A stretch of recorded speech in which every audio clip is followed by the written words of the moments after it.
And I wasn't lying about how I lost my voice. I did 90 days of silence like a Buddhist monk. You did? Yeah. I couldn't talk. I wasn't allowed to talk. If I talked, I would risk losing my voice forever. Why? I filmed season 1 up here, and I'm not a person who would ever thought they'd be on TV, but I talked a lot, and that is something I do a lot, is talk a lot. But I talked in a way I'd never had to talk before. I had to be excited on film all the time, like just with your voice. Like I was always excited, but like to amplify it in the voice, because that's what the exaggerate the excitement. Just a little not bit. even exaggerate. Like you didn't have to. I was already on cloud 9 excited, but it was I was reminded, because I'm not a person that is one to get recorded. So when you're being recorded, in order for someone to watch you and fully immerse themselves in your own excitement, they need themselves to feel that. And I'm reminded daily, hourly, that all we can give them is our physical appearance and our voice, and they both work together. You know, if you wave your arms lots on camera, you're drawn to it. If you talk, you know, oh my God, that cloud is so amazing. Like you monotone. Well, just all of it, monotone. And I tend to get really quiet. I don't know if viewers realize this, but it's all cut out, I'm sure. But I get really quiet when I get excited. I get more like, I almost stop talking and just take in the whole environment, because the environment is about, I should probably record this anyways. The environment is about, it's about being in that exact moment, and that moment will never be the same again. And that's the difference we're making. Because when we roll up to a car, the car, that was almost profound. It makes sense though. But it's like something that is truly virgin will no longer be after this moment, and because it's now has been officially found. It's like when you're stalking an animal in hunting, right? You're observing the gloriousness of this animal alive, and then you're about to change that, right? And so the last moments, in this case, it's the first moments, but it's a majestic thing, right? And so there's most people don't understand hunting. Those who do hunt understand it well. Greater than anyone else, but that moment is quite special to hunters too. The moment before you take the animal's life, and then the sacrifice. Cherishing the experience and having an appreciation for the moment that you're in at the time. Put it this way: if the animal wasn't alive before you shot it, would it be as cool? Would it be as fun? Would it be as enjoyable? Exactly. Right. So it being alive prior to you taking its life. Is part of that experience. Well, if you take that in a weird way and apply it to cars sitting in the bushes alone, everyone always calls me nuts. But the car has been lost for many, many years, averagely more than 25 to 35 years without even being seen by a human. And now you are truly finding it, because no one knows it's there. No one's left alive. It's abandoned. And it's sitting in this state. Now there's a tree on it, or a tree about to fall and hit it, whatever that is, trapped under a rock. And it's rare, and you know that if you touch this thing, it will be saved. And I don't say the little words saved lightly. Like it's going to be taken from this environment, put back in a loving environment, and it will be completely restored to whatever degree, rolling down the road and enjoyed, seen by millions over the rest of its life. Yeah. But that moment changes right now, and the definition of it. I was asked by CBC, they were asking me like, well, what's one of your best moments? And I'm like, they're all individual. But like when you know that you're about to pull a trigger on this and be the one that takes it, I can see that all happening. I can see thousands of hours of enjoyment happening from this one moment right now. Weird thing is none of that would have been possible if it didn't go through that process of time of getting to where it was at the moment you found it. Exactly. So that whole, what do they call it? The patina of it all. The journey. Yeah. And the journey.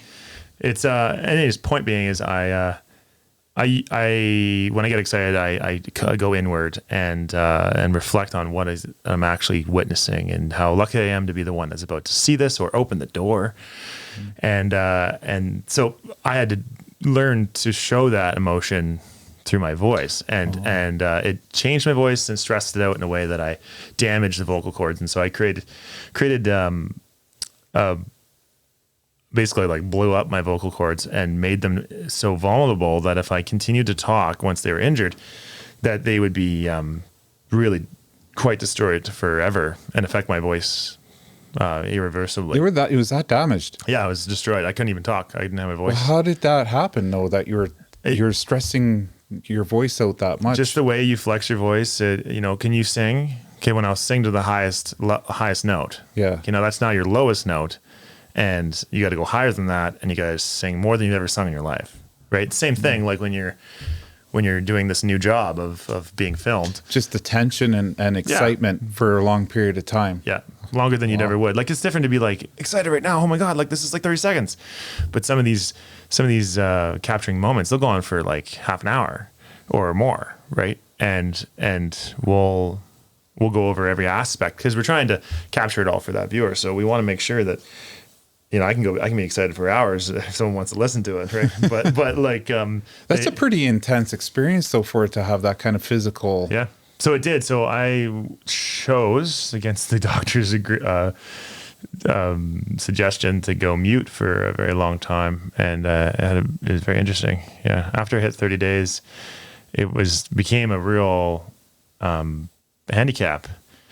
For everything, in my life, relationships, work, not being able to talk. It's a pretty humbling experience. I bet. So anyway, I did that. And since then, went tenfold. And I now have the voice box of a teenager. And the doctor has no idea how I restored them without surgery. So there you go.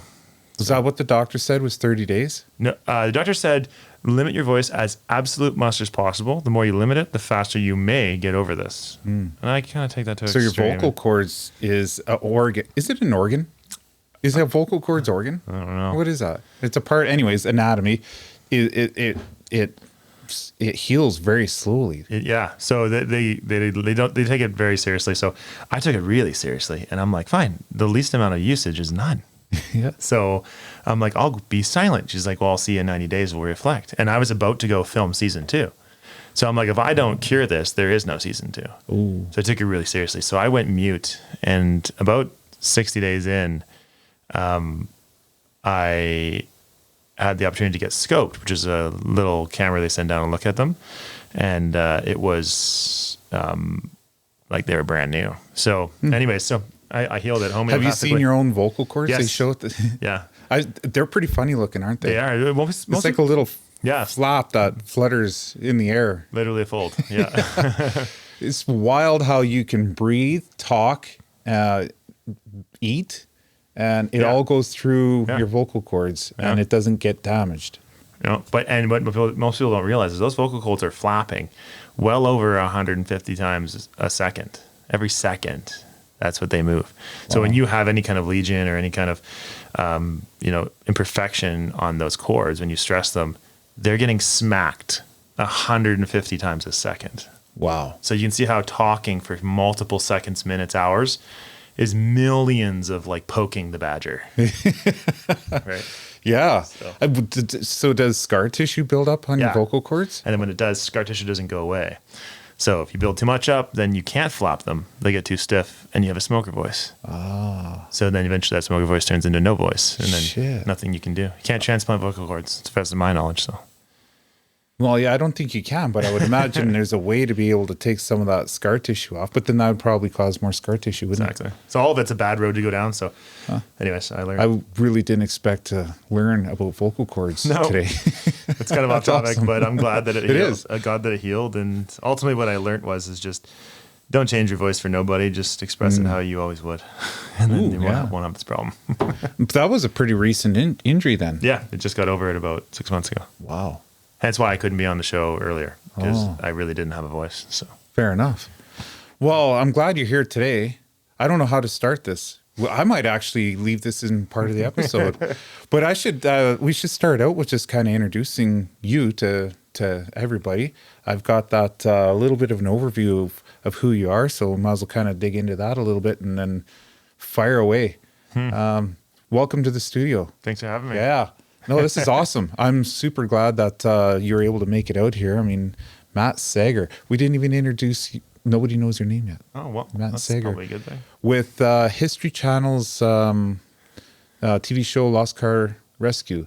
And before we get going, I want to throw a little shout out to Lindsay McCullough.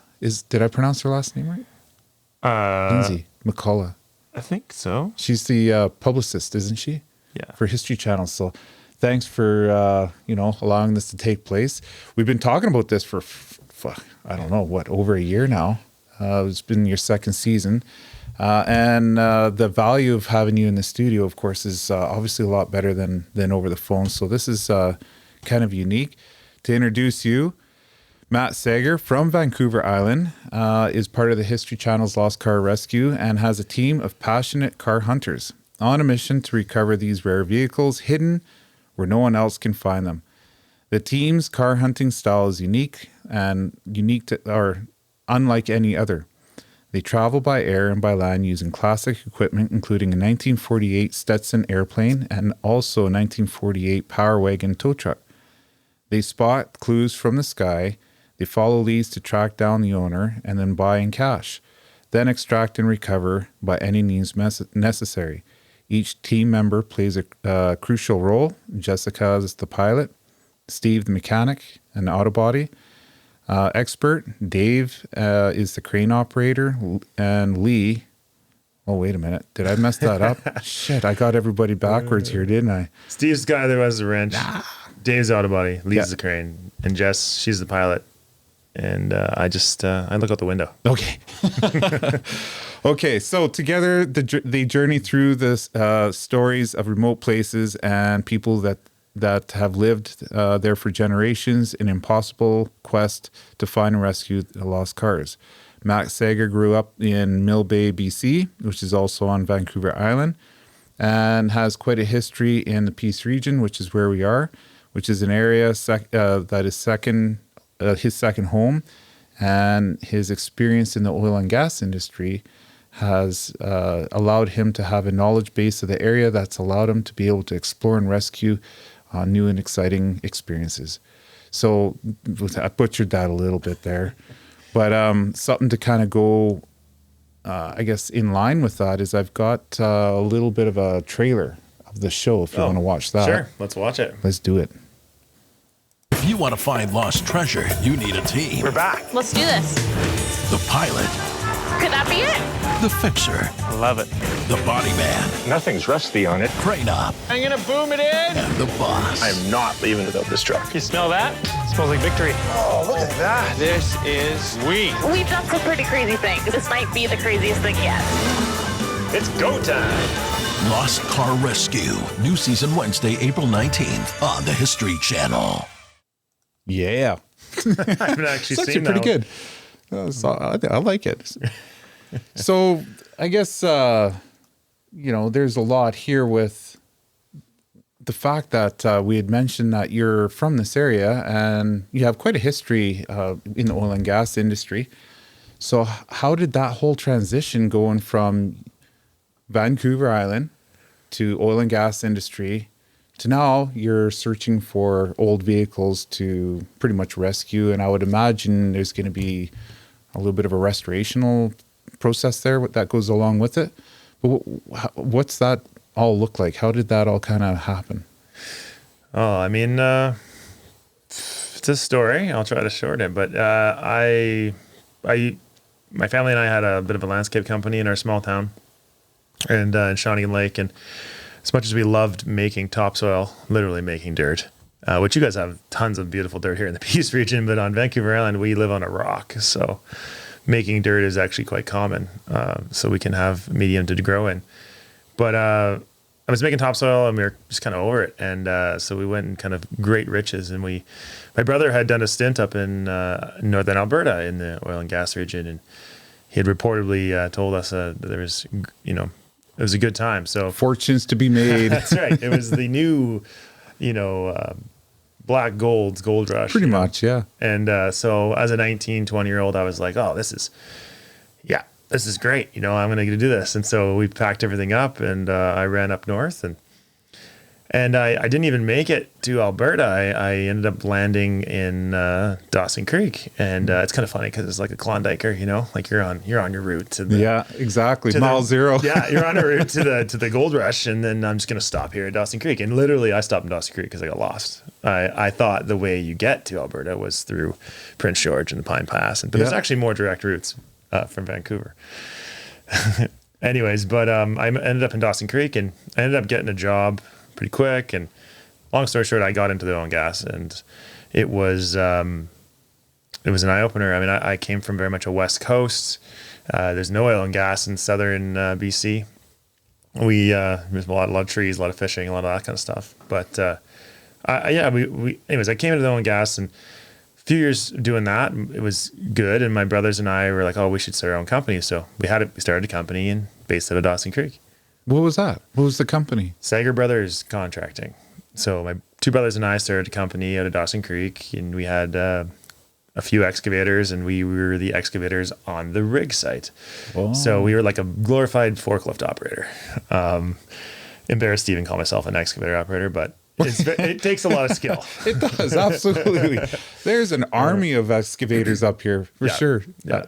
Not too much traction with snow and ice in the winter, and wheels don't do so good. So excavators do a lot of different forms down south in Victoria. But you were a little bit more in building lease pads and... Yeah, so I did a little of that, but we ended up specifying as a company as a supporting piece of equipment on the rig site. So anyone who knows drilling side, the excavator, gets rid of the waste drilling mud or shale and moves drill pipe around and lifts anything heavy and helps set it up, tear it down. So we started a company around that, and we specialized in that, and we specialized pretty much out of Alberta, or out of Dawson Creek.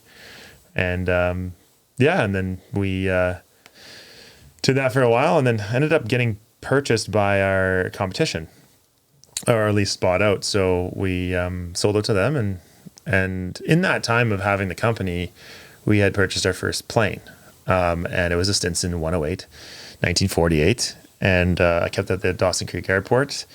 Thanks to the help of the locals like Colin Graff and Mark and them at their airport, I had a little hangar there. And I used that plane to check on our sites because it was just too hard to drive around. So I had this plane, and I get to the point where I could use it to check on all of our employees. I could fly around, and my brothers are all pilots, and we would just look, had the opportunity to be able to go to Pink Mountain in 35, 40 minutes and, see what was going on, see if everyone's happy or whatever. So, it seemed a bit 1%y, but when we sold out, we were a little bit. But just hop up to Pink Mountain and check up on whatever you want. What it was meant to be is that the sites that we went to were not able to get to when the ice roads were out. So muskeg, obviously exists up here. So when that wasn't passable and breakup, sometimes it gets really hard to get in and out of these sites for, a few months out of the year. Absolutely. So during those months, if our machines, and as you know, rigs don't stop for nothing. So 24 hours a day, if one of our excavators blew a hydraulic line, how do we get a hydraulic line there? Well, we have to pay a helicopter to literally fly it in. And that was thousands of dollars. So we're like, oh, well, we can just buy a plane. Would you just drop it with a little parachute? Did you actually do that? Yeah. Dropping parcels with a parachute onto location. Right. That's awesome. That's bad. Do you have a video of that? Definitely not. Man. Anybody asked me, it never happened. No, never on location. But if it was needed, we could have done it. Right. And it was a security thing for us, because if we were that screwed, we would be pushing a hydraulic line or whatever out of the plane. And so that plane was there, in my mind, as a real security feature, because I don't even know what we have done if we had to bring a part in. Quite literally contract the very expensive helicopter. So, but in that flying, which I did a lot of, managing super important stuff, I looked out the window a lot, and I started seeing that there was like hundreds and hundreds of these cars, and I had a GPS in the plane, and I started plotting them. And I knew quite a bit about cars because I'd grown up with old cars and hot rods in our family. And I knew that they weren't just, cars that should be destroyed. Like, some of these cars were really good. But I had no time to check up on them. So I didn't really read into it much. Didn't really lose a whole lot of sleep on it. And I kind of assumed that, all the good stuff was gone. Because as a kid, all these old timers told me, like, all the good ones are gone. And I've been hearing that forever. All the good ones are gone. Cherry picked. Yeah, they're all rusted out. Don't even look at them. They're all like, there's none left. So I kind of took that for gospel. So anyways, we got bought out, and they didn't want the plane and they didn't want the semis, but they wanted the excavators and our attachments and stuff. So shipped all that and away. And what do we do now? And so we took a little bit of time, about 6 months, to just kind of collect ourselves from being, jobless. And I was like, well, I'm just going to go and follow up on some of these points, because some of them are really intrigued me. Were you still living in Dawson Creek at this time? I was still living in Dawson Creek. I was sleeping in my my semi-sleeper and a camper, because at the time I couldn't afford to rent much or do much, because we were building this company, and it was pretty hilarious. My friends used to make fun of me, but anyways, I like it because it was a tough time. It was really hard work. Talking just recently with a good friend of mine, Rick Pavlis. Yeah, shout out to Pavlis, by the way. It's not easy living up here. Like down south, as a down souther person growing up, we just see it as all easy money and all, like it's perceived differently, because we don't have any reference. Like I didn't ever have a reference remotely close to oil and gas ever growing up. And then I came up here and did the 10 hardest years of my life. And I don't think I'll ever experience that again. Like no matter, I just don't think anything would size up to it. And it's just all of the stuff. It's the roads generally suck, because you're building roads across nothing, piling up goo, as Rick would know, to build a road that you hope will freeze. And then you hope freezes as long as humanly possible before it turns back into goo. But like the roads, the weather is harsh. Working outside, it's just unforgiving. You know, the timelines are 24 hours a day. The work is 12-hour days minimum. Blah, blah. You tell me what easy part of that is, and I'll. People see the outcome of it all, and it's weird how you'll tell them pretty much exactly how they can go about doing it for themselves, but the conditions are, like you said, so harsh that it still boils down to the fact that to get that kind of high paying wage, you still have to get up at 4 or 5 in the morning. Yeah. And travel out to location and deal with all those different elements that very few people can deal with. The perception of and dream of buying that new truck and that big house and everything is there. And it's short-lived, usually within the first couple of months, once people kind of get an idea of what it takes, right? Yeah. But I mean, if you can power through it all and be decent enough with your money, the outcome is where you get to actually enjoy a little bit of a standard of living that is, I'd say, high middle class. Yeah. But you're earning every damn penny of it. Like it's not easy money. There's nothing free out here. No, there's not. It's going to make you work for it for sure. And it's not just oil and gas. Like some of the people that I gravitate to the most are these hardworking farmers. And it's the same across all of the north. Like if you didn't grow up living here and farming here, you should never talk about it. Yeah. Because you just got nothing to talk about. You can't say like, oh, I understand, or I know, like you just don't. And I'm not a farmer, and I won't ever talk about it, because you just don't understand what that's like. Like what negative 40 is like for months, or just, the recluseness of it, or the reliance on your skills alone. That whole like eat what you kill. Like if you don't work tomorrow, you ain't surviving tomorrow. And it sounds like this back to lander, I don't know, whatever person that everyone's responsible for their actions and what they do, but it's a little different when like literally like you don't cut the firewood, you don't get heat. It forms, I think, a character that after a while ends up becoming, I think, a normal standard or way of life, because it's a different approach on a lot of different things. And that's the mindset that is very hard to try and articulate to other people and explain. Like they have the idea and the image in their head, probably from a TV show like Alone. But the reality of actually figuring that out every day for long periods of time at 40 below. And then in the summer, the opposite of that, 40 above, and dealing with flies that can damn near take off with you. It's a hell of a struggle. But that's what I grew up in, that same mindset in my town with my grandfather and my dad, in this very hardworking atmosphere. And I'm not saying it doesn't exist other places, but this place is a no BS place, right? Like there's just no room for fakities. Like you're gonna lay it on the line tomorrow, and we're gonna know if you got what it takes. That's right. There's no getting around it, right? Yeah. And so just talking with Rick about Well, Rick's been a good friend for a long time, and I started in oil and gas. Worked with him actually on different sites, and I cooked this idea up to bloom it into something bigger after we sold, and seeing all those cars. So, anyways, we sold. We started following that passion in that intermediary time of just after we got rid of the company, and started looking at these cars, and then And you were bouncing this idea off Rick Pavlis you're talking about. yeah. So I'm glad we mentioned him because both him and his wife Farrell have been a huge supporter of this podcast and super appreciative.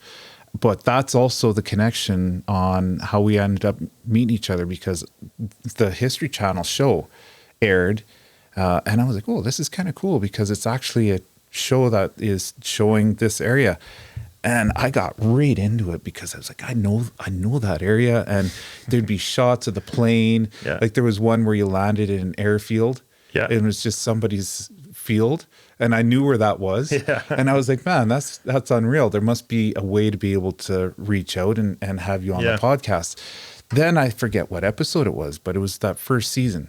Rick Pavlis pops out, and he's very distinctive. He's like a Viking. Well, it's because he was wearing a high-vis vest.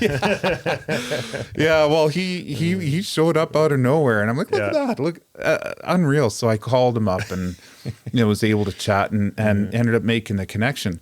But to go beyond that, the area now I think has a richness, not only I guess on its resources and the way it forms personalities and results in, I guess, why people keep returning to it. But the history is not very well known, and you're not capitalizing. You're able to capture that story in through different cars in World War II. Like this area has Dawson Creek is mile zero of the Alaska Highway that was built in World War II, and not far from Fort St. John. You hear stories about how they would take equipment, put it on Charlie Lake in the middle of winter, and then when it would thaw, all that equipment would fall. We shouldn't maybe be saying that, but that's how it was. Yeah. Alaska Highway was built off of that same exact tenacity. And a lot of these vehicles that you're probably seeing from the air were collected over a period of time by a lot of people who haven't left the area. And it was just grown in and became part of the environment. And you're able to capture that and put new life into these vehicles. Exactly. And that's what I love about the vehicles, because like you said there, this area is rich in its it's history and culture. Yeah. And not just the oil and gas, and so oil and gas brought me up here, and then I let that go, and I started following more of a passion, and I started doing what I love to do. And what woke me up. And it's those people like the Pavlises, or good friends of mine, the Breckuses, who helped me a lot along the way, or the million other farmers that I know and now are friends with, that instill that. And it's cliche, but it's the people that make the place, not the place that make the people. That's true. And you think under these harsh environments, it's the place that will make the people. Because either they conform to this harsh environment or not, but it truly is the people, and that's why I'm drawn. I tell my wife this all the time. She's like, "Why do you want to go up there? It's so far up north, and it's cold. And it's cold. It's gray half the year. There isn't even many colors." I'm like, "Yeah, but when those colors come out, it is words don't explain it." And I think it's a bit more rare maybe for my generation because we run to the cities, or we.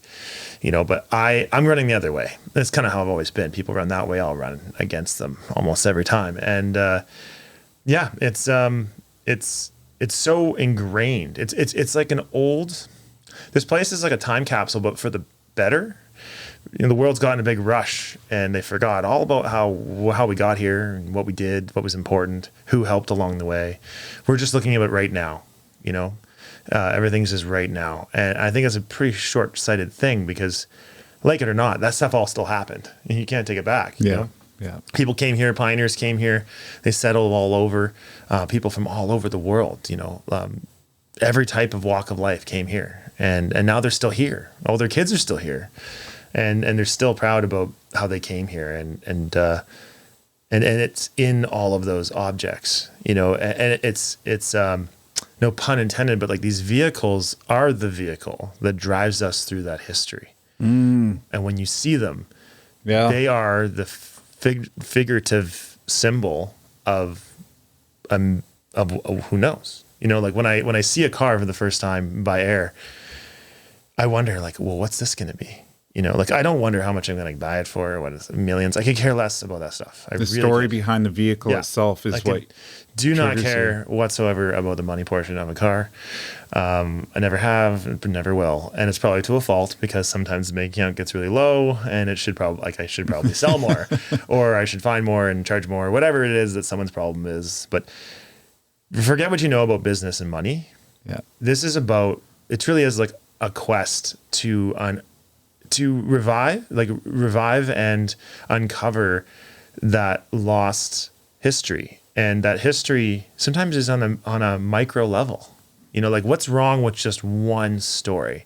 It doesn't have to be Captain Columbus or, something huge or someone famous, but like you go to a small little family and you listen just to their micro story. Like that little story is part of a very large story that is the piece.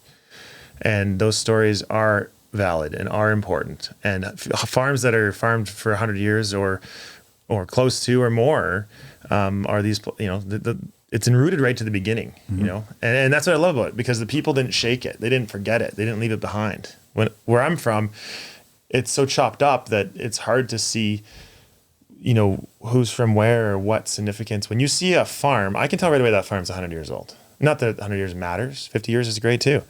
But when you can see the millions of hours of effort put into it, there's something great here, no matter what.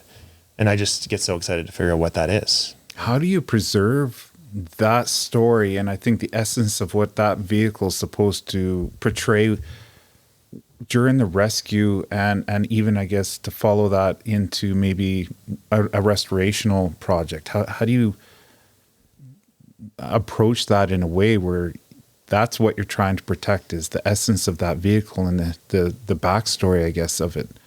Well, like I say, a car is only a chunk of metal until you put a story to it. And some cars just don't have a story. Like they just don't have any story. They're just a car. And I try to find myself as far away from those cars as possible, because I don't need to find just more cars.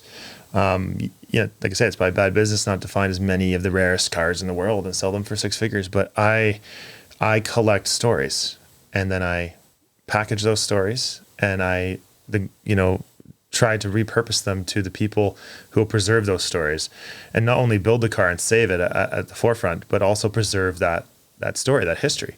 And we lose tens of hundreds of thousands of them every week and every month in this country, because people die and they take those stories with them. That's why it's so important that these older people, make the hard choice and share that darn story. Because it's hard, because no one does it. And they don't think anyone cares. But if you don't, there's probably a connection on some level with it. Like if it's an old farm, like you're saying, where it's 100 years and it's still the same people, and is part of a family generational thing, or even maybe the original owner, there's got to be some form of sentimental connection to lot of these things. Yeah, and there is on both ends. Like the people that we place the cars with, they have a sentimental attraction to that car. Now, it may be the figure of the car. It may be that they had one in high school, that they were married in it, that they had to sell it in order to pay for their first house, whatever. But there's millions of connections to these cars on both sides, both the seller and the purchaser. And all the cars we found, especially most people don't see this, but we hold them for a year. So when we find a car, we hold it for a calendar year or thereabouts, and that's just to allow anyone who may have any claim to that car, because it's really hard to tell exact ownership. Like we know who we bought the car from, but we really want to make sure that no one is contesting that in any way. So we keep those cars in our car storage areas for the calendar year until we start placing them. So as of just right about now, actually, even just about a month ago, I was starting the process of starting to place these cars. I always talk about it like it's an adoption agency, but placing the vehicle. Like people are like, well, aren't you just happy to sell it? I'm like, yeah, but like selling it's not the hard part. It's making sure the right buyer. So what is that? How do you go about doing that then? Most of the time, it's just word of mouth, and people contact us. And I have a very large list of people that I've collected over the years. Like I said, I've been doing this for more than 10 years prior to ever doing a show. that are looking for exactly just that. You know, I want a 1959 Apache pickup truck because I had one in high school.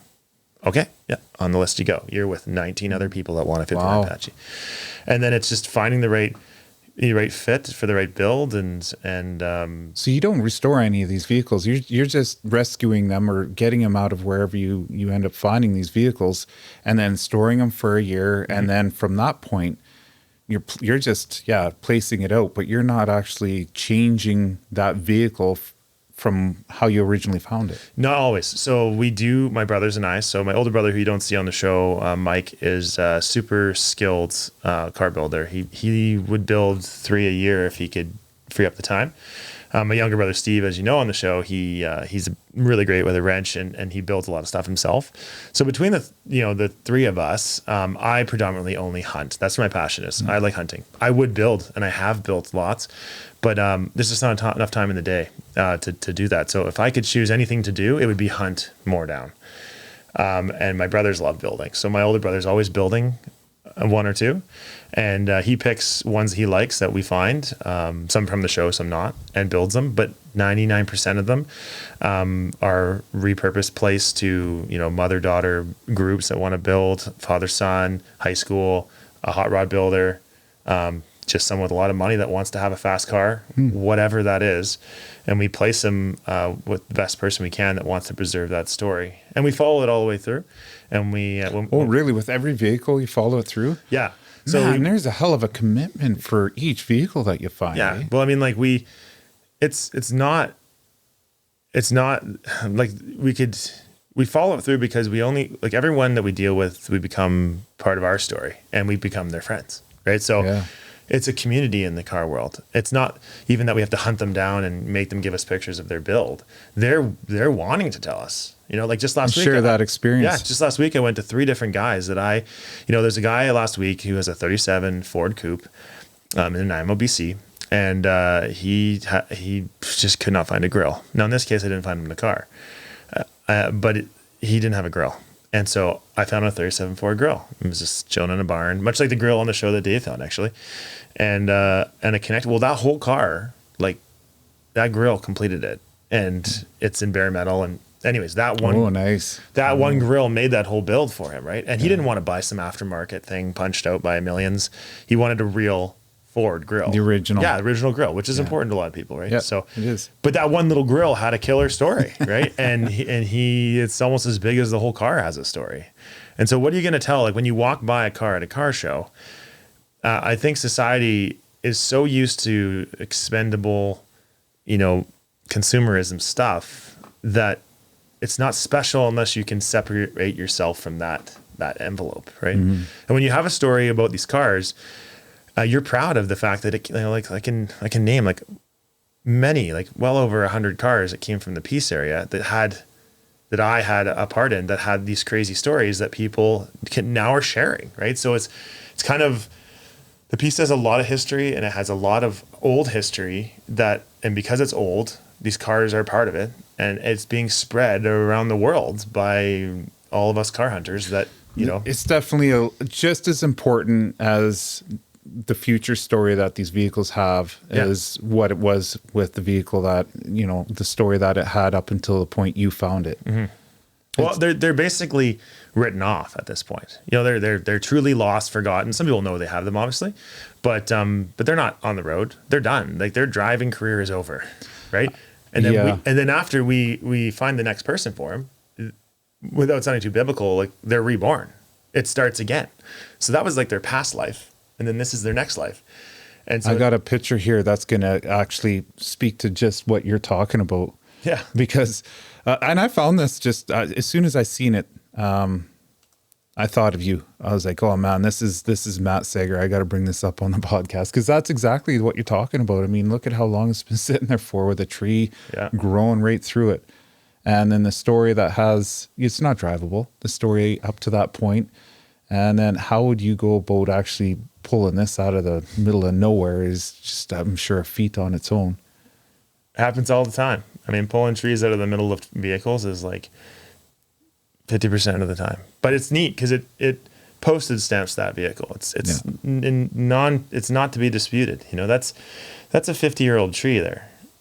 And okay, so at least we know it was there for 50 years. Yeah. You know, and like that was just when the tree started to grow.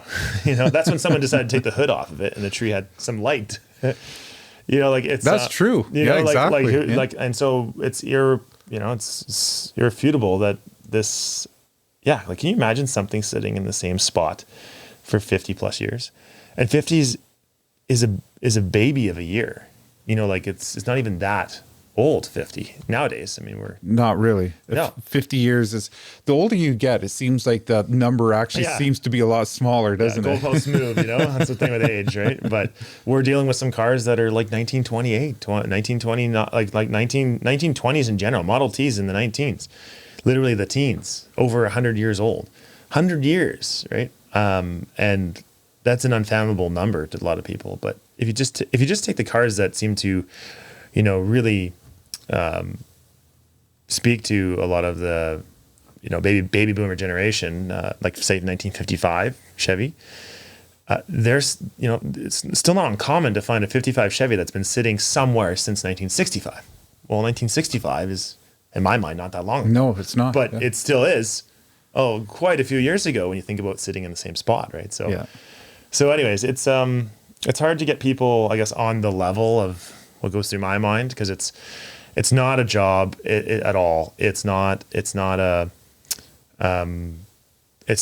some whirlwind thing that we go and do. And like, it's a way of life when you're out there. Like I kind of leave my life behind that I live building my house currently on Vancouver Island with my new young family. And when I go out there, there's just no words to explain how free it is. And I think it's on the level of like being a farmer on their own land, you know, and being on the range at sunset and seeing your domain and your neighbors and feeling the sense of a community, right? But coming from a place that has a sense of a community, but it's just not the same as here. You know, it's not like your neighbors depend on each other to get through the hardships and the times, and you can feel that weight. Where does that, so the way you're talking about it is something that the way it's striking me is that this is a passion, an interest that has really developed and kind of built itself out over a period of time. And I'm wondering, where did that start? Because you probably didn't feel this passionate about, you know, older vehicles at the very beginning. What was that trigger that first captured you and then just took you down this path that just kept, you know, the more you got into it, the more and more you just really started to, you know, feel like this was something that not only you enjoyed, but almost sounds like it's a part of like identity as far as wanting to be able to continue this on. I think I don't know exactly when the moment it started, but it was kind of a slow ramping up from before I could even drive. I mean, it was many things. When I was younger, I had a teacher, Mr. Pollock, in grade 5, and that's right about when my grandfather got really into antiques. So my grandfather was like a bit of an antique roadshower kind of guy. He would go to all the conventions and he'd bring his stuff, and his basement was like a museum. It was like Night at the Museum. It really was. You go down there, you turn on a light, and they would turn on like boosh, boosh, boosh, boosh. Oh, really? Oh yeah. And then you'd look down and it was like, you know, what kind of gems or jewels. And as a kid, you're just like, you know. That would have been just fascinating. Yeah, well, because you don't really understand. And then you see something that's, and then he came down a few times and, catch me down there or whatever. And he would explain that this item that I'm talking, I'd pick it up. It'd be from Rome, from X amount, you know, thousands of years ago, and explain what emperor, pharaoh, whatever it was. I'm getting it all wrong, I'm sure, at the time, but I was probably 8, what it was. And it was just like, wow, that's so powerful that he has that item and it survived this long. And then as I got older, I understood the items more. Mm-hmm. And then I understood, you know, had the conversation about the rarities. And so I got introduced to antiques by definitely my grandfather. And then the hunt was probably my dad, because we got the gold fever on the family trips. I came to Dawson Creek when I was about 7 years old, 6, 7 years old, on the way to Alaska. My dad had this dream that he would do the Clark Griswold family vacation. Oh, the trip to the bucket list trip. Yeah. So we're gonna go drive to Alaska, and we all went. So got pictures. We've been still trying to do that trip. Man, that's You're already a halfway feat. there. I know, and that's what makes it so bad. So coming from Vancouver Island, it was a trip, and we went to Alaska. Well, he wanted us to have that feeling too, as I think his dad had with him when he was younger, and we gold panned, and then we found my first nugget. And I'm pretty sure he put it in my pan and told me, right? And, probably. And I was hooked. And I was like, and he explained very simply that there's millions of these nuggets underneath you right now. The only difference between them underneath you and in your hand is what you're going to do about it. And so we came up not just the one trip, but 2 or 3 times. And we loved a small town called Atland, and we would go to Atland, BC, most northern town in BC. So anyways, we did that family vacation, got me hooked on the gold. I was already liking antiques. And then a couple years later, my dad introduced us to dinosaurs, and we went to Drumheller. So we're doing the circle, and I'm like, okay, I want to be an archaeologist. I'm decided. And I'm about 12 now. And I just never shook me. I always wanted to be an archaeologist. I had this burning desire to unearth things that were lost, from nuggets to dinosaurs, and with the background of these antiques.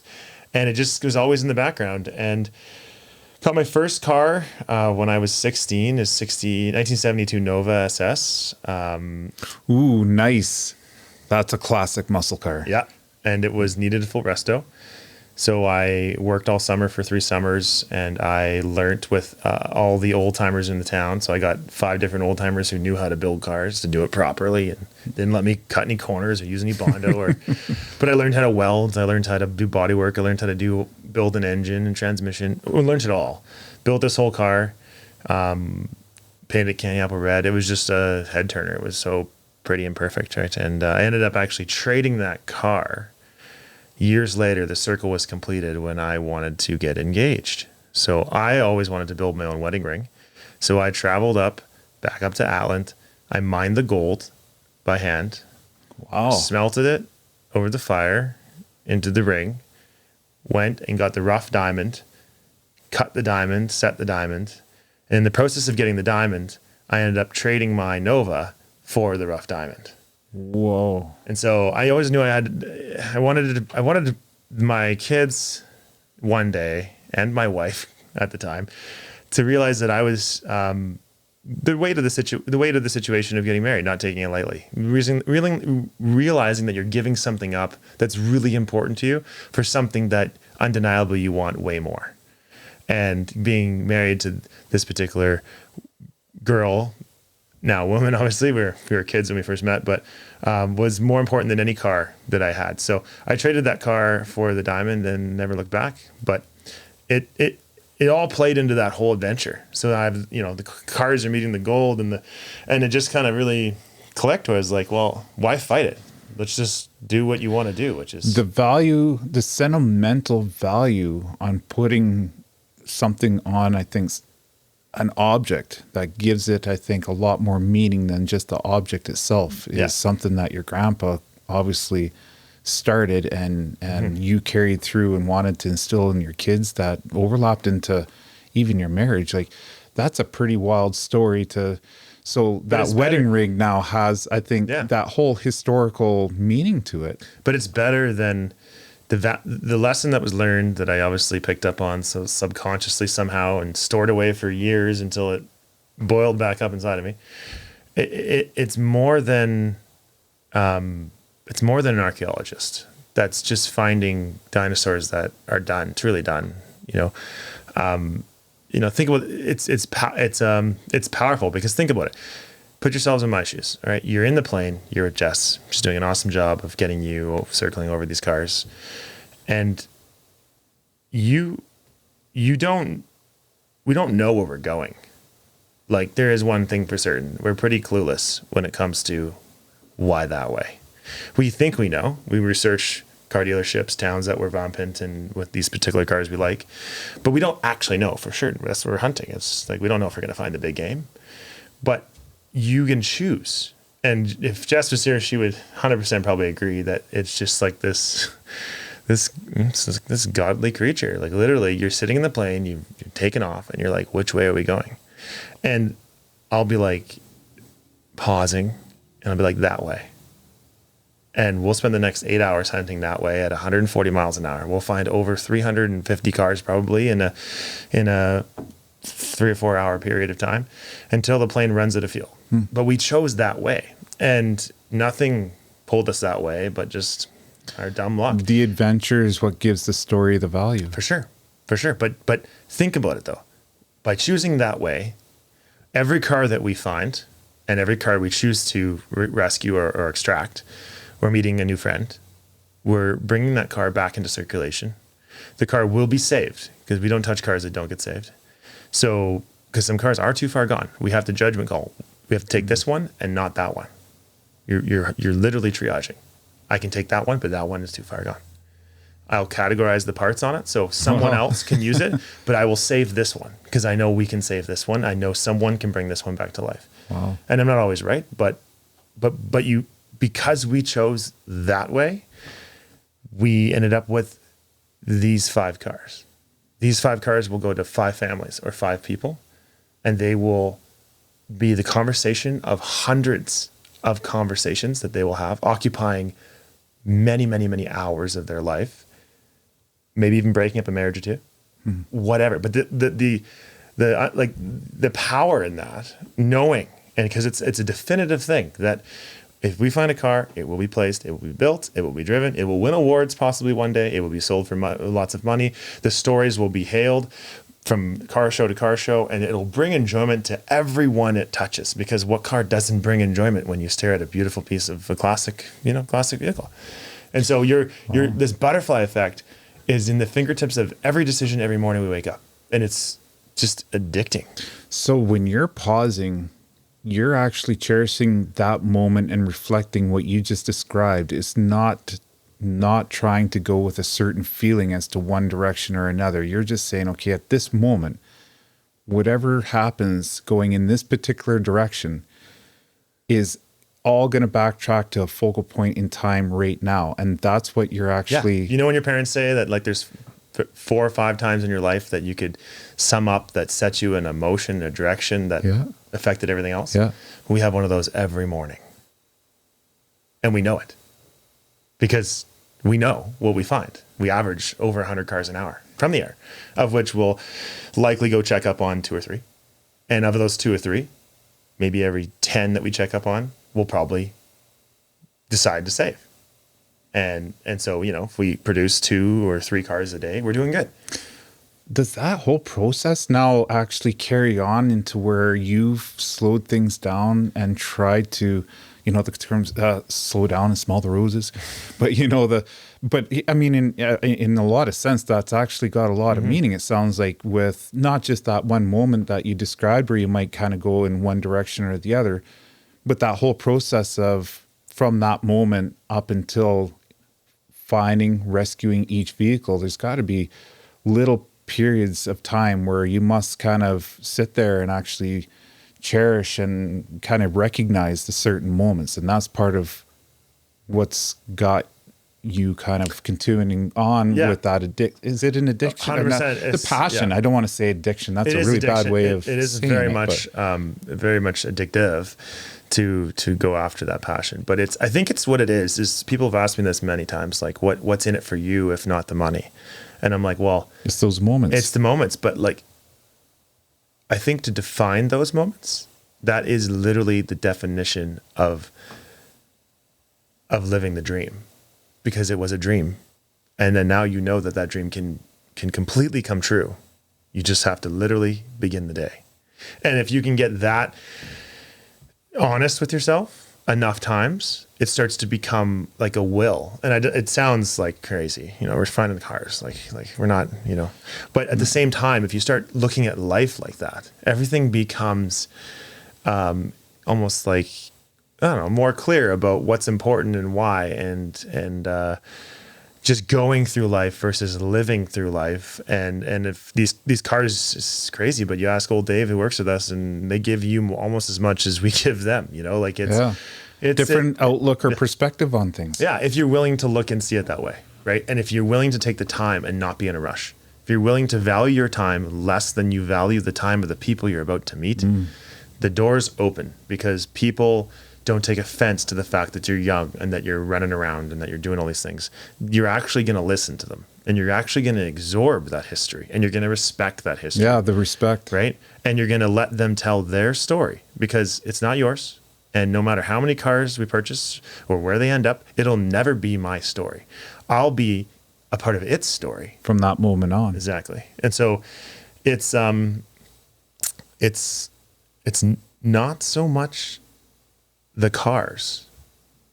It's the cars are a result of all that effort, but it's a greater thing. It's a bigger thing. Have you found that there's a lot of people that have that opportunity to tell the story and sense of appreciation and the ability that someone else is willing to listen to that story and also have the same value to it? Because I can imagine a lot of people that are trying to tell their story and their history with these vehicles don't have a lot of opportunity to be able to tell a lot of people, and never mind people that actually see the value in that story without glazing over, right? And just do you encounter a lot of that when you're talking to people, you know, the owners in that transition and the find? And honestly, I don't. I think that's the problem with our society, and it's all the way through all walks of life, all ethnicities, past histories, all of that, is that we think that life should be defined as what happens today. But unfortunately, things have happened in the past that are very important, good and bad. And that if we don't talk about all of them, especially in families, then we are just confused about where we are right now. And when people hear the purity of my life situations where I'm out there finding these cars, I'm on a farm, it's pretty touching stuff when you feel that honesty from a stranger. When do you get to walk down the street and someone just starts opening up about how they immigrated from the Czech Republic, and that how that was over 100 years ago, they had nothing to their name, they lived in a wall tent, they broke the land by hand with an oxen. Like there is no closer to the land, right? Exactly, and so when they're like, please remove your shoes before you come inside, you're like, yes, goddamn ma'am, sir. Right? Because like, who am I to judge, or who am I to like, my life will never be as hard as the opener of their story. Because what they came with was nothing, and they are the backbone of this country, like it or not. They were here before everybody else, and without them, we would not be here. So, and the adversity, I think, is what gives the value, and people don't realize, and it goes back to this area we touched on a little bit too. The adversity and that connection to a lot of things is where the value is. Yeah. The fact that it wasn't easy, and in that process of having to really kind of grind it out, gives you not only the skill but the appreciation, and I think the connection to whatever that area that you're in is. Yeah. I mean, an ox and plowing. I mean, I know that is a pretty. It brings you off from a basis from a car, but it gets you back to what's relevant of the car, which is value. Like you say, value. How do you put a value on that? I know what a 1972 Nova is worth, but what's a 1972 Nova worth that has this crazy story about this family that did emigrate and broke the ground, and this was the car he always wanted, and when he got old enough, he bought that car and drove that car and got married in that car, and it has its own feelings, and that. And so it's easy to just totally not pay attention to all that like irrelevant history from the history of Canada or immigration or whatever, but you can't, because it all links to those cars. Very few stories actually don't have any connection to the land that they're on, which is why they're on the land for 50 years and no one knows they're there. Well, and back then, to have a vehicle actually get to that spot is a little bit of a feat. Yeah. I mean, we're driving on the highway and that's fine, but back then when those vehicles are driving around, the roads weren't. We think they're bad now. Yeah, exactly. Yeah. I mean, it was pretty rare to even have pavement, and we're talking about the ability to get around. You're saying that sometimes the only way to get some parts to your job site was by air, and you're finding all these vehicles from the air looking down that obviously are very, very tough situations to get to. So, I mean, that's a whole part of the story too, is the infrastructure and the ability for these vehicles, especially back then, that had a way higher value compared to what they are now. And the ability to get it there, I think, is a bit of a feat all on its own. I mean, we're not talking Texas in the middle of the desert here. It's we're talking true, yeah. and Muskeg. the fact that they're still there, people are like, but why are they there? Like, who forgets about I don't know, whatever, name any car under the moon. Who forgets about that? If they loved it, why'd they forget about it? Well, like, that's an interesting question, though. yeah, it is interesting. And there's an answer for every individual one. But usually it's, well, we are pretty far away from anywhere. Like, where would you take it back away from? The engine blows. Yeah. The axle breaks. There's usually a reason why it was parked. Maybe someone passed away, or it was lost in a divorce or something. But where are you taking it to? There wasn't a big amount of crushers until later on. And even the crushers have to go on these horrible roads that still exist to get one car? They're not going to do that. Well, I'm sure there's a period in time where the value in trying to get it back to sell it just doesn't. Yeah. Exactly. It's just not worth it. So next thing you know, you're left with a vehicle. And that's it. That's a lot of it. Is people are like, I'm going to get $50, maybe $100. I'm going to take that to the scrapper. It's going to cost me $100 to drag it in there. I'll just leave it. It looks cool, whatever. And then we come along and we're like, actually, it's worth a lot more than $100, and you should save it, and we can still save it. And so there's a lot of sense to why these cars are still there, and there's a lot of sense to how they got there in the first place. And because this country is not built up like the centers, there's a lot of room, and I strongly believe that there is. And it sounds crazy, but there is well over 1 million cars still yet to be found. Like, when you think of the numbers of just how many we see, the math is there. Like, there are a ton of cars out there that are lost. And if you ask any of your parents, or at least mine, I'd love to pick on the baby boomers, but they had a lot of fun back then, irresponsible fun, but probably fun. Still fun. Ghost riding cars off a cliff was a normal thing. Ooh, that's true. Right? Yeah. And they were cheap back then. Cars were cheap. You could buy an old crappy Model A for like $50. Oh. And I hear a lot of those stories from farmers. Yeah, dead end roads, go to them. Look over the edge. There'll be 50 cars at the bottom. Yeah, well, you just said that, and I know of 2 spots where that's it. Right. Lookout Point. If you know Fort St. John, Lookout Point that's exactly what you talked about. Exactly. But even in Lookout Point, there's rare convertibles down there. There's all sorts of stuff. Now, it took a 100-foot plunge, and it's pretty well unsavable. It's a write-off. But like, sometimes it doesn't take a 100-foot plunge. Sometimes it just takes a 50-foot plunge. Sometimes, back when muscle cars were undesirable because fuel is expensive, you can find the rarest, unbelievable muscle cars because people were like, yeah, nope, don't want it anymore. There was a time where you could buy a Porsche Speedster, a 1956 356 Ford Speedster. Nobody wanted them. Nobody. You could buy one for $300. I remember talking to my dad about how he used to see them in the buy, sell, and trade. You could buy one for $3,000. That's wow. Original Porsche Speedster. Now you're, pushing $500,000 all day more. Yeah. Well, there was a period in time we forget. I think in history around, I think it was the 70s, maybe late 60s, where the price of fuel just went through the roof. And on these big boats, all of a sudden everything, fuel economy became a big thing. Before that, it was all about the style and the power. And then there was that shift, and it was a sharp one where, the manufacturers pretty much did a mid-year pivot. Yeah, it's true. And they went right into, okay, we got to go fuel economy. Compact car. Exactly. And that's when all those, changes started. And we bring it up lots on the show from last season, and maybe even this season. You'll have to tune in. But it's a relevant thing. It's not a little thing. It changed the course of the auto industry forever. It did, yeah. How efficient your car was a thing. No one even thought about it. Big 440 Dodge car, like, Jesus, the fuel you would have burnt, like, and then now fuel is expensive. Through the 70s there, in the early 70s, it was a thing, and it changed compact cars. It was the emerging market from over in Japan, and all the Asian cars. They were small, 4-cylinders, turbocharged. It never went back. We really never ever got big cars. No, like we did again. No, and even the Europeans, like with German, the Volkswagen, and all the little diesels, 4-stroke diesel or 4-banger diesels in the Golfs, and why we can't put a diesel engine in a pickup's beyond me when we were throwing them in little tiny cars. I mean, but cars are like, to me, cars are they're what you get out of them, what you put into them, kind of thing. Like, you look at them and you can see all the way back to Henry Ford and the production line.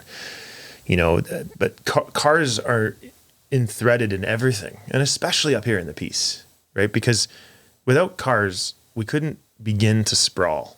It was just too far. Yeah. Horse-drawn carriage, Henry Ford always got, a really good pat in the back for being the guy that really basically took away the horse, and turned it into horsepower. And it went all the way through, because cars allowed us to sprawl, allowed these small communities to get services, allowed Alaska Highway to happen. Yeah. It accelerated the world at a rate that continues to accelerate, that is really out of control. But, all of it was such a cool time. And then artistic design, every year was like a brand new Picasso painting that everybody lined up. My dad, as a kid, used to tell us that when he was a kid, they could not wait to opening day of the release of the new Dodge, the new Chev. And now, of course, his era was 60s muscle. The vehicles were like the smartphones nowadays. Yeah, exactly. Yeah. You gotta have it. Exactly. And it was not that bad. Like a brand new production line muscle car, maybe mid $3,000. Yeah. Well, you could pay that off in a year, no problem. Like I can't pay off a new truck in a year. No. You know what I mean? So it was a different time where there was expendable money and irresponsible spending, really. But it was justified by the ease of making money, it's so all that's tied up in a bow, and it's all stored in the archives of these cars. And when you find these cars, each one of them resembles a different decade, a different thing. The Great Depression, the booming, the booming times to the dark times to the war times. Yeah, it's pretty so neat. Going back a little bit with, I guess, the appreciation, for the essence of the show and finding cars and the team, because that plays a major role in the ability to be able to pull this off. It's not just like you said, it's your brother. I mean, Jessica with the pilot or the plane. Is that, I think, a common thread through everybody? That does everybody kind of have that same kind of passion or outlook for the hunt, so to speak? Well, the beauty of our team is that it's not like I don't know. TV is sometimes constructed, right? When it comes to our team, it was so great because TV didn't have to influence us like it influences some things. And our team was our team. I've known Jess for years. I've known Dave for years. Steve, yeah, we're brothers. We all have this past. And like it or not, between us, it's not like we just hired 5 guys to go film a TV show. The TV show tagged along on what we were already doing. Is that how it started? Yeah. So this was something that... I'll tell you how it started, actually. I was sitting on a rig for Birchcliff. Oh. I was sitting on a rig for Birchcliff. So this is Dawson Creek area. Dawson Creek. It just came off a rig off a roll-off for ARC Resources. Oh, man. And this is so weird because I actually know we're talking here. And we were still working. We were still flat out. It was negative 1,000 degrees out. I remember our excavator had just frozen shut and we couldn't get it to start. We started a fire underneath of it to try to get the engine to thaw out. It was just all going wrong. And I was on night shift, 2 o'clock in the morning with a good friend of mine named Bart. We were sitting at our desk, staring out at this rumbling, unforgettable rig. And we were about to be... I don't want to say jobless, but we were selling up and we were going to go. We were going to go do something else. And we're like, well, what are we going to do? And Bart was like, well, why don't we do what we love doing and see if we can make money at that? And so my friend Bart went and became a jet pilot because he loved aircraft. And he just flew to the very top, still flying jets. You just went to be a jet pilot. You make that sound like it was such an easy. Literally, we had been in flight school, and my father had a flow plane that we flew. We started flying it, and we flew lots together. And he's like, "I'm gonna fly even more." And he did a stint up in Fort Simpson and then bounced around forever, and a good, and he ended up taking the recommendation of the guy that taught us how to fly, Terry McElroy, and just took it all the way. And now he's corporate jet pilot. I mean, that's the top, right? And And I was like, okay, well, I like planes, but I don't really want to fly them all the time. And I wasn't that good of a pilot at the time, and blah, blah, blah. So I was like, well, I'm going to do all the things I like. I like semi-trucks. I like big toys. I like hunting. And I'm like, I'm going to go find these cars. And it all started sitting just off Rolla, staring out a rig, and changing the direction that I was propelled to go. Yeah, I could have been on that. I should still probably be on that rig. And I loved it. I loved it. You know what? You should be. I mean, and I don't say that in a bad way. Right now? No, not at all. I mean, this is crazy because the oil and gas industry, we talked about this earlier, but the oil and gas industry does attract just about everybody from all over Canada and well, the world, to be honest with you. The amount of people that I see coming on location that are from other countries, and we're not talking the States or Mexico, but you know, these are all people that have the story like what you're talking about, and they go and have so much more to offer, and Rolla out of all places. And you decided to go and break out of the oil and gas industry, which is not something that everybody can do because it's a vacuum. Mm-hmm. People from all over the world come here. Yep. Not many people leave and end up being successful, especially long term.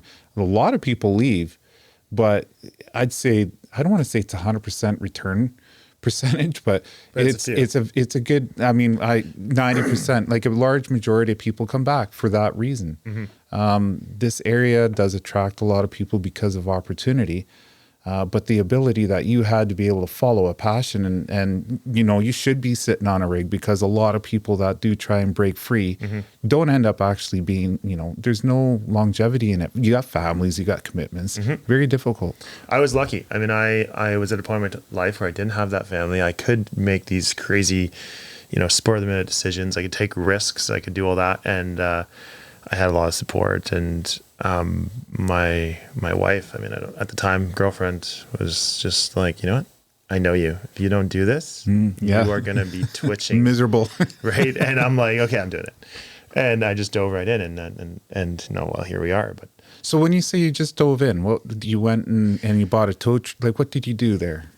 Well, I already had a few semis left over from the company, and my brothers and I. And I say I dove in, but my brothers were always there with me. They've always been, we've always done everything as a family. So I was leading the charge per se with like the big dream vision. But my little brother Steve, he came on many trips. My older brother Mike was fixing and building equipment for me to do this. And it wasn't a business. It was just something I was going to do just for a little bit of time to just kind of, you know. Like over breakup kind of thing? Yeah. It was like, I think it was over breakup. It was like, oh, we're all just gonna. Well, that's usually it was the like time. Stress-free, right? It was like stress-free time, guilt-free time. You know, I can't really do much anyways. Like, don't judge me, guys. I'm just gonna go fly around this plane, find a whole bunch of cool cars, meet a whole bunch of cool farmers, right? And so I felt okay about it. I felt like it wasn't like a super selfish thing to do, because what else was I gonna do? But I knew I wasn't in oil and gas anymore. I knew that door was closed, and I always knew oil and gas was gonna be a stepping stone for me in a good way. I learned a ton from it. It made me respect where things come from, how things are made, and hard work, all that. I learned more lessons in oil and gas than I learned in anything I ever learned in boarding school to anything. And I thank oil and gas for that. But I knew it wasn't where the dream was going to end, you know, and I was always twitching and and not really knowing what it was. So jumping into it is just literally jumping into the plane and learning how to fly better and flying around and finding stuff. And then Jess was my roommate. And she also was a pilot. And so I was like, well, So Jess is from Dawson Creek also? Nope. Jess grew up with, she originally came from a small town called Nimpo in just outside of Williams Lake in BC. And she came down. I know where, I used to live in Williams Lake. I know exactly where you're talking. So we have a house and a cabin in Nimpo as well. Oh, okay. Which is ironically crazy enough, Jess's family original house, which is just so weird because we bought that house and I didn't even know her. Really? Yeah. When this is like the craziest story. I was in flight school with Jess. We were both greenhorns, never touched a plane in our life. We were in Victoria Flying Club, sitting on a couch. And I was telling her, we were talking back and forth, and she was about to tell me where she was from. And I was basically boasting about where my dad was going to fly his float plane. and they kind of came out at the exact same time. Oh, we're buying a house in Nimbo. Oh, I'm from Nimbo. Oh, what house? Sort of picture. It was her house. Wow. True story. 100% true. And so and to this day, we laugh about it because we bought her family house and we had no clue it was hers. Man, what are the odds? Right. And so like, that's unreal. Like there's the beginning of just the crazy, this group, this connection. Jess was the sister I always never had. And so she became my roommate and I was up north. And so I've always flown with Jess in a million different ways. Jess is a lot more accomplished than I am. She took flying a lot more serious, became commercial pilot, ended up flying in all sorts of different situations and harbor air floats and all that. And so it was just a natural when I was looking for a pilot, because I kind of did it all on my own when I first started. My brothers were there, but I flew, I drove the semi, I bought the cars, I did a lot of that stuff, and my brothers did all of it too. But to expand the team, I was like, I can't do all of it. Like, this is stupid. I can only find 2 cars a week, and I need to like delegate. So naturally, I was like, well, Jess, she'd be perfect to fly. So continue, Jess, come fly for me, and really more with me, and I'll come fly with you because I was just a passenger now. And then so on and so on with Dave. Dave was an old car guy, true to the bone. He's just like, there's just very few people as pure as Dave. And I needed a guy that knew the value of a vehicle for a vehicle. I could figure out what the value of the story was, but I didn't know every vehicle in the world. And so Dave knows almost all of them. Like, Dave's very in tune with cars because he spent his whole entire life fixing them. Like, hundreds of cars have gone through Dave's shop in the little remote town where he's from in northern Saskatchewan.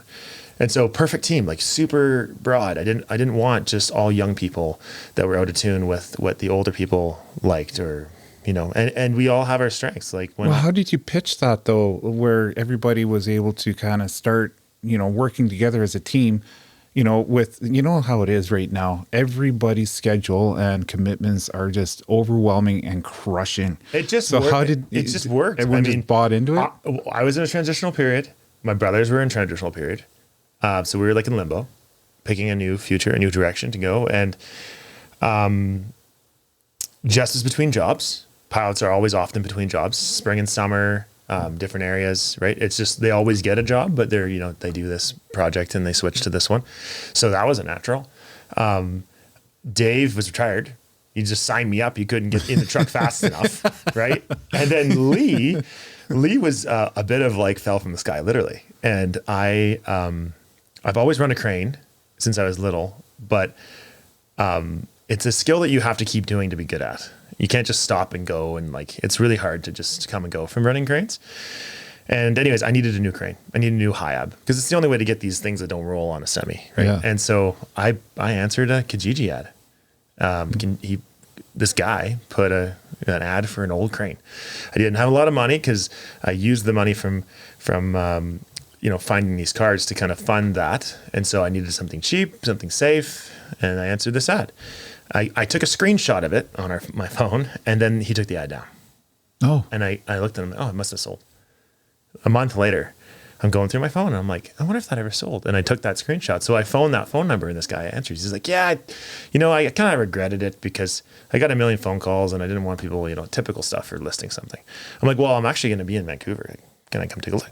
And so he's like, come on by. Well, I came by, I fell in love with the crane and we hit it off. He asked what I did. And anyways, Lee's been working in the landscape industry in Langley and all over Vancouver for quite a few years. His dad was in it for a long time as well. And, he'd done that responsible early life. He had kids early. His kids were like damn near almost teenagers. And he's like, you know what? I want to do something fun for just me. And he kind of deserved the selfish, little adventure for a month or two. Yeah. And so he was like, I bought a crane and I got a crane operator with it. And the whole idea with everybody coming together was for a month or two? Yeah, it was just going to be an adventure to try it out. And it was going to be, this thing, let's just do this for one time in our lives and we'll film it just so our kids can see what we did that one time. Oh. Right. And we were going to do it legit. We were going to find as many cars as we could. Yeah. We were going to make a go of it, that way. But like, we weren't really worried about what was going to, like, the money part of it. We knew the cars were valuable. We knew there's lots out there. We knew we could ship them. We could get buyers for them. Little stress there, but not a ton. Planes aren't super cheap, so trying to limit how much flying to finding. Anyways, but it was like, let's just try it out. If people don't like it, they can drop off, right? And then no one dropped off. And then a friend of mine came up, this same jet pilot guy, Bart, and he was like, you realize that like nobody does this, right? And I'm like, so caught up in the dream of doing it. I'm like, well, what do you mean? He's like what you do, living your dream. This is literally a dream job. Yeah. You fly in around a plane, run equipment. That's fun. Find all these pieces of history, sell them all over, and you make enough to keep doing it and justify all of it. And like that is no better thing. And you travel all over Canada. And the way it all fell together, I mean, that's unreal. That's a hell of a story. So it was just like, it's just like the whole thing. It's just like this euphoric experience. Like the cars want it to work, right? And I pinch myself sometimes because I keep telling Jess calls me crazy, but I'm like, it's not me, Jess. The cars want it to work. A little kind of supernatural going on there. Anyways, it sounds crazy, but it's the only thing I can chalk it up for because none of it makes any sense. Like it probably won't last forever, but already it's lasted a long enough time that none of us are going to forget it. So if this is the last season coming out, season 2, then whatever. So the season and then you're filming it. Where was that cross? So did the History Channel? Just to end off on that long story that was supposed to be super story. I'm like, let's film it. So I brought up a friend of mine, also named Matt, Keyworks Productions out of Duncan. I'm like, Matt, film this in a way that's different than you've seen anyone else film it. Film it in a way that puts people in the seat, like you're here with us. Because I'm like, I want people to feel jealous that they have to go to work and that we get to do this. That's the ultimate goal, because that's how they should feel, because this is so damn fun, right? And so he did. I'm feeling jealous just hearing you talk about it. Well, I mean, like if you got to go to work, I did the hard work. Like I dug the shovel, I was in the hole, and I ran the machine in -30 and all that stuff. Yeah. And I was like, okay, I'm not saying I deserve this more than someone else, but like I currently am doing it, so you should be jealous. Exactly. And so he filmed it in this weird, cool, put you in the driver's seat kind of way, and then we edited it together, and I'm like, I'm going to show the world it, but I'm like, I don't want to just put on like a YouTube. I'm not that there's anything against YouTube. At the time, I wanted to keep it a secret until someone who was truly professional could capture all this, edit it nicely, put a bow around it, and then deliver it like a really crafted thing. So you just captured all that footage and you didn't do anything with it? Nothing. No. And so I took that footage and then I kind of stewed on it for a bit. And then I'm like, okay, I'm going to take it to a few people that I know will understand this dream. Right? I don't want people that want to chase the almighty dollar. I want someone who wants to create something different, who wants to try to the goal is always to break the mold, right? I don't want the dumb drama. I don't want throwing wrenches and stuff. I don't want anything more that would be as real as possible for this group of friends that do this thing that's super jealous, like that makes people super jealous, right? Yeah. And so anyways, I went down to California and I did the whole Hollywood tour, and it was just crazy. Wow. I got to meet Chip Foose and all my childhood heroes, and show them all these guys, all this real. And I took it to them. So did you have it though somewhat produced in a way where you had like little trailer? Yeah, it was basically, I put it together like probably anyone would, like a little 3-minute elevator thing. Yeah. But it after those 3 minutes, you completely understood what we did. You understood all the team. This is a little reel, right? Like what we showed earlier, kind of like that, but they did a way better job. Yeah. Because what do I know, right? and I captured it on my camcorder. Didn't have a phone. Well, that's what I was wondering. Like, is it GoPros or like what did your phone? Yeah, a little bit of everything, but very, very, very rough, right? Just because I'm a very dyslexic person, so I can barely read. I can't spell so well. Drives me nuts. My dad's dyslexic, or is probably in the genes. But in my whole life, I've always had a really hard time with school. The scholastic part of school. And during that time, I had a really hard time ever portraying exactly what it was that I meant. So I couldn't write it down because I couldn't really spell all the words. And so all I could do is talk. So like my friends know me as someone who talks a lot, a ton of run-on sentences, right?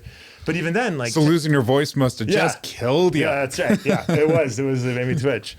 And so like, but then I was kind of tired of doing the 10,000 words to explain what I wish I could do in 10, because 10 words is way more impactful than 10,000 words, right? You lose everybody's interest. Yep. Yeah. So the only way that I knew I could do that was to literally build it out of clay, like show them a picture, a mold, a painting, anything that captured all those words. Right. And so I was like, I'm going to film it. Don't know nothing about film. Never done a YouTube, never even filmed something on my phone. This is a guy who can barely send an email right today. Right. Literally. And I'm going to get the guy who knows how to use a camera, and I'm just going to tell him what feeling I want him to capture. So anyways, got him, did it. We put together this thing. Around the world it goes. And ultimately I ended up siding with a production company out of Toronto. Naturally, everybody did feel the dream. They felt the urge. They felt the addictive tendencies of what we do. That they felt that it was definitely something that made people jealous, and they can't believe that people do it. And in this case, we do it. So they loved it. Ended up working with them. It was really important to keep it Canadian. The Toronto part here, Yeah, was that History Channel, or was that a different? So in the way that TV works is generally you work for a company that produces it, just like this Kevin Unscripted. You're producing your stuff. Yeah. And then a network, which is the platform, like a YouTube, but in this case it's a network. History Channel displays it. So History is the customer per se. I like to think of them as like a teammate, and then production company.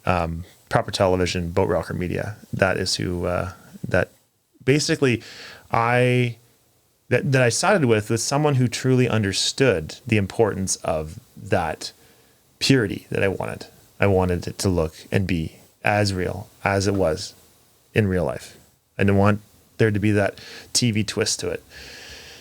And so when you were doing this though, like, not to interrupt, but I just want to capture, I think, what the essence was, because you went all the way down to California and you end up going, and signing a deal or whatever happened there with Proper Television. But this was something that must have been where you were wanting to make sure that there were certain elements that were being captured. Was Proper Television the people that were, it just meshed and it was going to work, or was there other opportunities and you just didn't quite have that feeling, or it wasn't going to really work out, and so it was an opportunity that you didn't take advantage of? Or? No. I think ultimately everything, it was all great. I mean, obviously when somebody wants an idea and wants you to be on their team, they're going to sell you whatever pipe dream they want to sell you, right? Yeah. I think, and the guys down in the States were great. I mean, I couldn't speak better volumes about all of the car culture down there. It was great. But at the end of the day, it kind of dawned on me. I'm like, I'm the kind of guy that likes to not go to the big Walmarts of the world. And I was like, why would I take this truly Canadian thing and put it in the hands of America? Like, why should they be involved at all? Like, it just dawned on me. I'm like, what are you doing? Like, this has nothing to do with America. Yeah. And so even though they have a bigger audience down there and all that, I was like, nah, like this is not the right way. So it was really important for me that it then became Canadian produced and Canadian controlled and Canadian owned. And just because I wanted it to have that Canadian feel. And I think that's a real thing in the world, that Canadians are a little bit different than Americans, just because we are. We need to put a freaking whiskey in your hands so I can cheers you. Awesome. But at the end of the day, that was really important. It was really important, right? Because I didn't want it to get chopped up and made into that American mass production machine. So that drew me to the one company I liked, and that was Proper Television. And I really hit it off with one of their lead guys, Mike Armitage, who at the time did the development, and we kind of saw the dream together, and we're just like, we can do this, and ultimately wanting to help have some control in the vision and be brought onto their team as one of the producers in the show itself. So having a say in how the show goes, how it's created, the storylines, that stuff. Was key. So I got to have that hat on with our producer of our show, Jay, who we worked really well together, and he truly understood that like it's very hard for someone to let go of that control to a complete stranger, because of just how important it is to hit it on the head, the nail on the head on what message you're trying to deliver. And so I like to think we delivered the message pretty good. Not 100%, but as good as we all could, because it's never going to be perfect. It's just going to be as close as we can get. And so that's what we got in season 1. And I think it came across pretty good. I mean, when I was watching it, I think they captured it pretty much spot on. I mean, like I said, maybe it's because there's a bit of a biased connection to the area. It's your backyard. Literally, I was told, man, Jessica flew over my house. Yeah. And it was the red plane, the whole 9 yards. Yeah. And I tried to see what the tail number was with my I didn't even need binoculars really, but right over my freaking quarter section. Yeah. Unreal. So there was a bit of but I didn't realize it at that time. I had no idea until at that time when I seen the plane, because it was so low. Yeah. Like, I mean, I could pretty much see the pilot. I couldn't see in the plane, and I was like, what the hell? And it was a few times, like there's probably 4 or 5 passes. Well, when we fly, like it's amazing just how much detail you can see from 500 feet. Like it's just like, it's crazy. Like it's, and we shoot a grid. So reason we go back and forth isn't because we're trying to annoy you. Well, it's because we're actually just moving over. We're just moving over a quarter of a quarter. Yeah. And then we do it again. Oh. And then we do it again. Because it's the only way. It's the only way we don't miss. It's the only way we know we can put that area to bed. No. Yeah, a grid. Yeah, grid. Yeah. So we go north, basically 5 sections, turn around and go back 5 sections. And then anywhere that there's livestock or cattle or anything like that, we'll avoid or we'll bump it up to like 800 or 900 feet, trying to respect the cattle. I had a couple of cars in the back and I could not get rid of them. And I got rid of them probably 4 years ago. And same kind of thing. And then I watched the plane going by and that whole 9 yards. And then I was trying to get a hold of you before I knew it was Rick. And I was like, son of a bitch. I bet you if I had those vehicles back there, you probably would have landed that plane in my backyard. If you would have had them, you probably would have got a few loops and not just the grid, you know, but it's fast, right? Like we're going about 120 miles an hour, 130 miles an hour. And you get, I get one chance to look at it, to initially find it.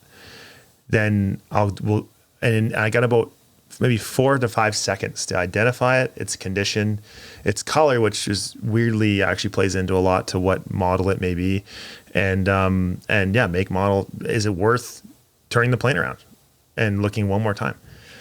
That's a really efficient way of doing it. It's like the only amount way. of ground you're covering. The only way. Is there any other? There must be a little bit of research. So, one episode you were in Dawson Creek, and you went somewhere to do some research.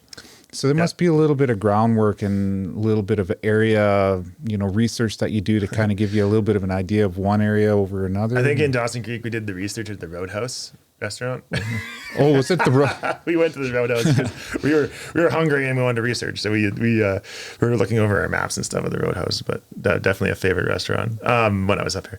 But yeah, I know we do a ton of research. Like obviously, that's the problem that I have with just TV. It's just not long enough. Like I wish I had the whole 8 hours of a day, and then you could really truly explain it all and show it all. But you have to cut it all up and you have to make it work in an hour. And an hour is really only 45 minutes because of all the other things. At best. And so it's not a lot of time to cram in just what we want everyone to see and touch on just a little bit of everything. But yeah, we're researching for like many, many, many hours and you get like 4 minutes of it.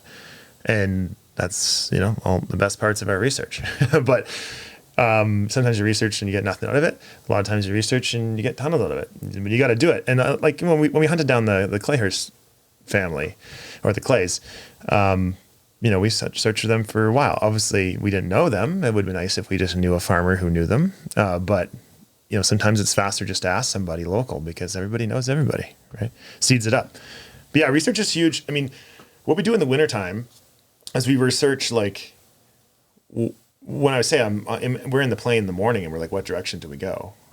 Well, the initial spot where we start comes from the winter because we don't search in the winter. The snow impedes everything too much. Yeah. Right now is when we get out. I was just driving in the other day or yesterday and I was like, oh my God, get me in the air. Like it's still a bit of snow, but like another couple of weeks, the leaves are off. And once the leaves go off, it's go time. And you have a very short window. It's like 30 days ish before when the leaves come off to the leaves go on. And it's just like shooting fish in a barrel. Oh. Because when those leaves go on, they trap that makes sense. Right? And so if you want to do your best hunting, there's a better hunting season.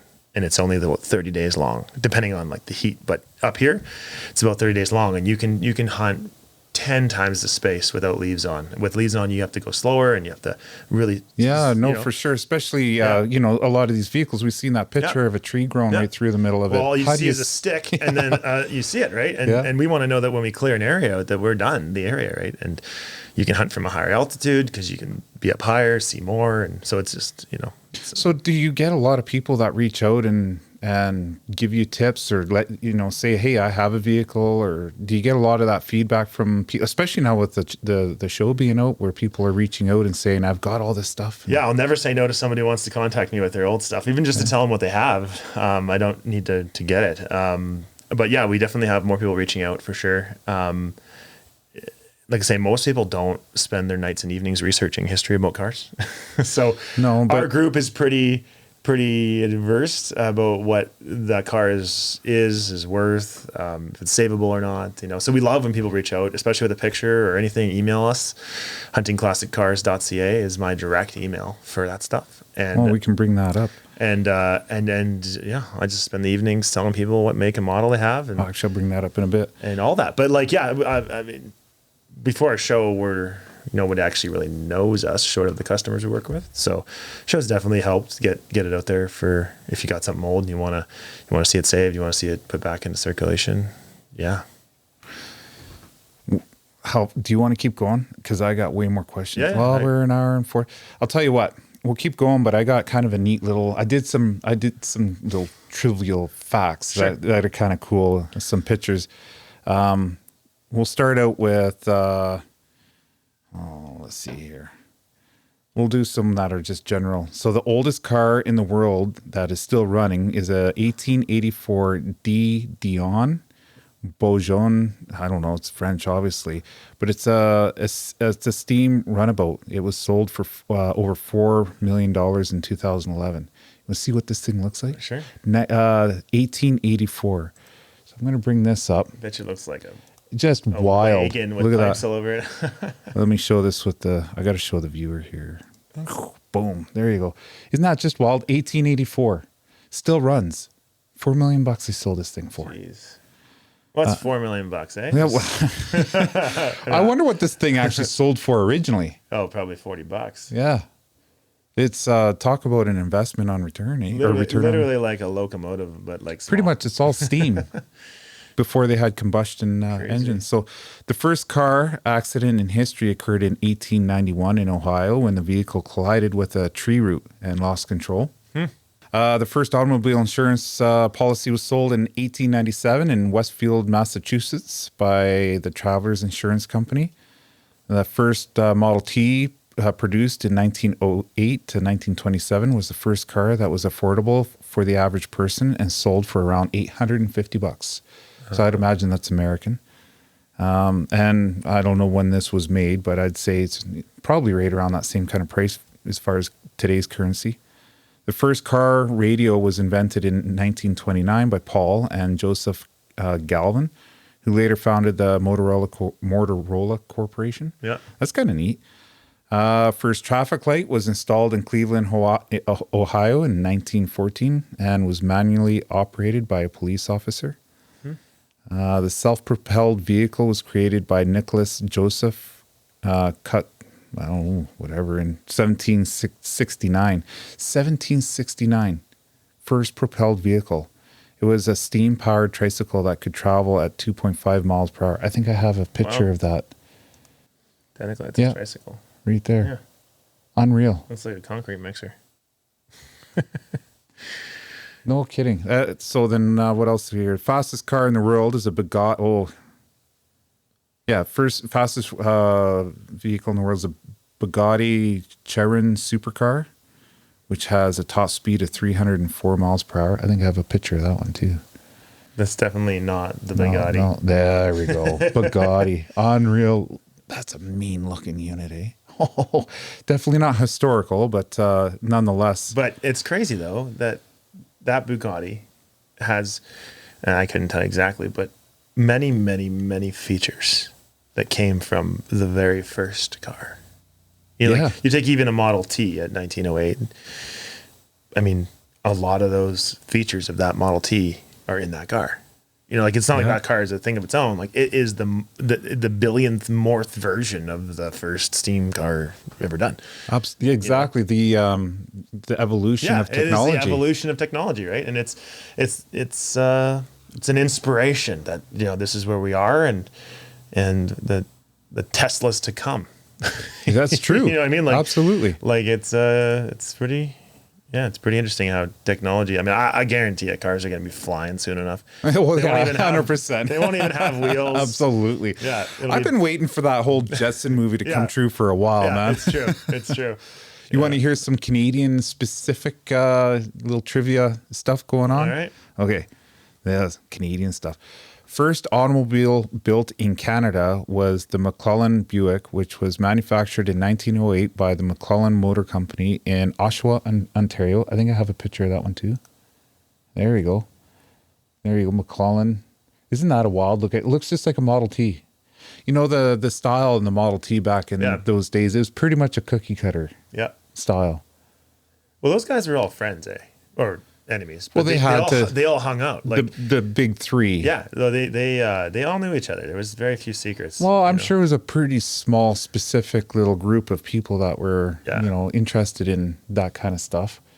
So, hey, the first Model T we're talking about that was produced in Canada starting in 1908.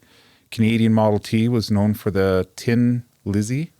Oh, sorry, was known as the Tin Lizzie and was assembled in a factory in Walkerville, Ontario. Mm-hmm. I think I have a picture of that too. Oh, this one. I think we go down here a little ways. Is it Brickton? During World War II, Canada became the major supplier of military vehicles, producing over 800,000 vehicles for the Allies. The Canadian factories produced a variety of vehicles, including tanks, trucks, and armored cars. In 1950s and 60s, Canadian automobile industry was dominated by the big three American automakers, General Motors, Ford, and Chrysler. However, there was also a number of smaller Canadian car companies, including McLaughlin, Gray, Dort, and the Monarch. Mm-hmm. One of the most iconic Canadian cars is the Bricklin SV1, a sports car produced in New Brunswick in the 1970s. The car was notable for having gull-wing doors and safety features such as the energy-absorbing front bumper. So that's why I had this picture, is because this is that that vehicle. It's very DeLorean looking. It is. It looks just like a DeLorean, doesn't it? Mm-hmm. It looks like they had quite a few different the colors. DeLorean, I think, was one color because it was stainless steel. Yeah. Pretty interesting. Yeah. And then the last little Canadian piece of tidbit here that I'll go for is Canada also has a rich tradition of producing classic motorcycles, including the Canadian-made Indian motorcycle, which was produced in Springfield, Massachusetts from 1901 to 1953. The Indian motorcycle was popular among Canadian riders, and the company had a strong presence in the Canadian market. So, I mean, a little bit, it's not really the vehicle thing, but it still kind of has, I think, a Canadian... There is overlap there, you know, especially with World War II seemed to have really amalgamated a lot with this region, the vehicles, motorcycles, and just that whole nostalgic kind of era. You were talking about, and the reason why I thought this would be a little segue here, because you were talking about the Indian, I guess, oil company on, this goes back into flying. It was your uncle? Great uncle, yeah. Great uncle in World War II. Yeah. Tell me a little bit about that, because that seemed like a super interesting Yeah, I mean, that's story. probably a whole nother podcast. Is it? And my older brother is probably better to tell that story, because he's but at the end of the day, I mean, my grandfather and his brothers were all in World War II, and one of the brothers, Arthur Sager, was deemed a flying war ace. He joined the war Allies very early. Throughout the war, got shot down a few times, and he had a really colorful war, journey. And but yeah, he loved the Indian Oil Company, and he wanted to have their logo on his Spitfire, and he was a Spitfire, captain at the time, and so he actually contacted the Indian Oil Company, and Red Indian Oil Company, and got written permission for him to put the logo on the side of his Spitfire. And somewhere, I think we still have that written permission. Anyways, but yeah, so that was his pinstripe. He didn't put any naked women on his plane. He put the very famous Red Indian Oil Company logo, which was the right here. This is it here. yeah. Unreal. And it's he like I say, you can see in that picture he got shot up quite a bit, and it's just pretty amazing that he made it back like the rest of those guys, and the downstream effects of him actually making it back and having a family and expanding the line of Sagers, right? Goes back to what we were talking about earlier with the certain moments in time. Yeah. How it's just weird how stuff like that happens. I mean, even down to, if you really think about it, how people meet and that exactly. develops into marriage and, like the whole, I don't know if I like thinking like that because that's kind of overwhelming. Well, it's overwhelming, but it's also completely liberating when you just give yourself, you just forget about trying to justify it, because you can't justify it, and just give in. Just stop fighting it. Just start living it. Yeah. And if you just stop fighting it, then you might start actually having some space in your life to feel those real moments. Yeah. And I'm not saying I'm good at it, but hunting down cars by plane, literally living my, family's heritage through my great uncles flying, and as a kid growing up and really liking that. And my grandfather was, he was a seaman, and he was on a frigate in World War II, and that inspiring me, and just living all of that history, right? Because I'm the downloaded version of all of those guys. Yeah. And if you're not going to live it, I mean, it just seems like a total waste, right? It's disrespectful in some ways, isn't it? Yeah, I mean, they paid a lot of them paid the ultimate sacrifice so that we could do that. We could live, right? Not just feed the machine of the world. So, yeah, I'm extremely lucky, and I'm extremely grateful and feel just privileged to be able to hunt up in this territory. And people ask me, like, you must find a lot of people that are just, like, don't like you being around, or that are just crazy or whatever. Super. Do you? Because I wouldn't see that at all. Zero, yeah, no. Zero. I think it's just the scared them from people down south, but up here, like, I have never had experience with anyone that wasn't pleasant. Like, usually it's, you want to come in for lunch? You got any place to stay tonight? Just leave the plane on the lawn and you can stay in my spare room, or, or whatever, right? Like, it's always a great experience. It's truly door opening experience. And I like to think that, we try to do the same, when we bump into people, arms wide open, So that's why I love those guys and girls and everybody in the area, because it's, there's just, I can't even explain it with words, the feeling. So I think more people need to come up here and check it out. Totally. Yep. So we can start winding things down a little bit here, because I think, there's a little bit of we should wind it down, but there's a few more questions, if you don't mind, I'd like to ask. Yeah, give her. This is going to be maybe a tough one for you. Okay. What would be, now having talked about all of the experiences that you've had, there's got to be one particularly, but I'm sure there's multiple ones, and it's almost hard to pick them out because you don't want to, value more one than the other. But if you had a memorable experience in all of the rescues that you've had, to do, is there anything that kind of always resurfaces, a memory or an experience that has stuck out for you? I seem to trump them every year, but the one that like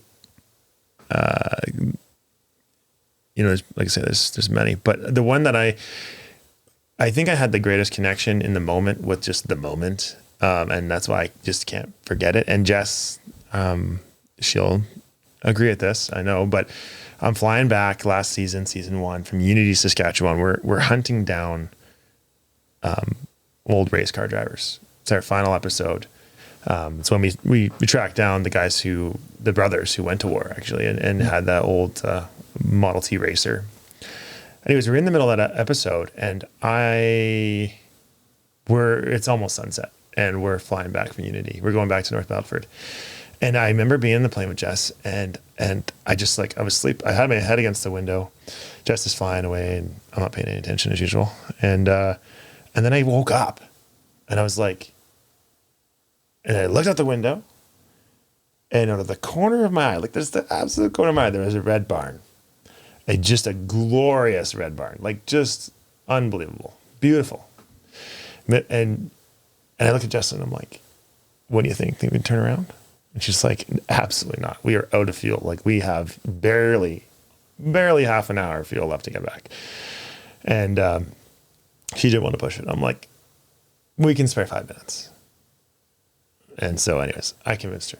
We did a loop, right? And so, but I was almost not going to do the loop. And anyways, she let me. We turned around, flew back over top of it. And that's when we spotted the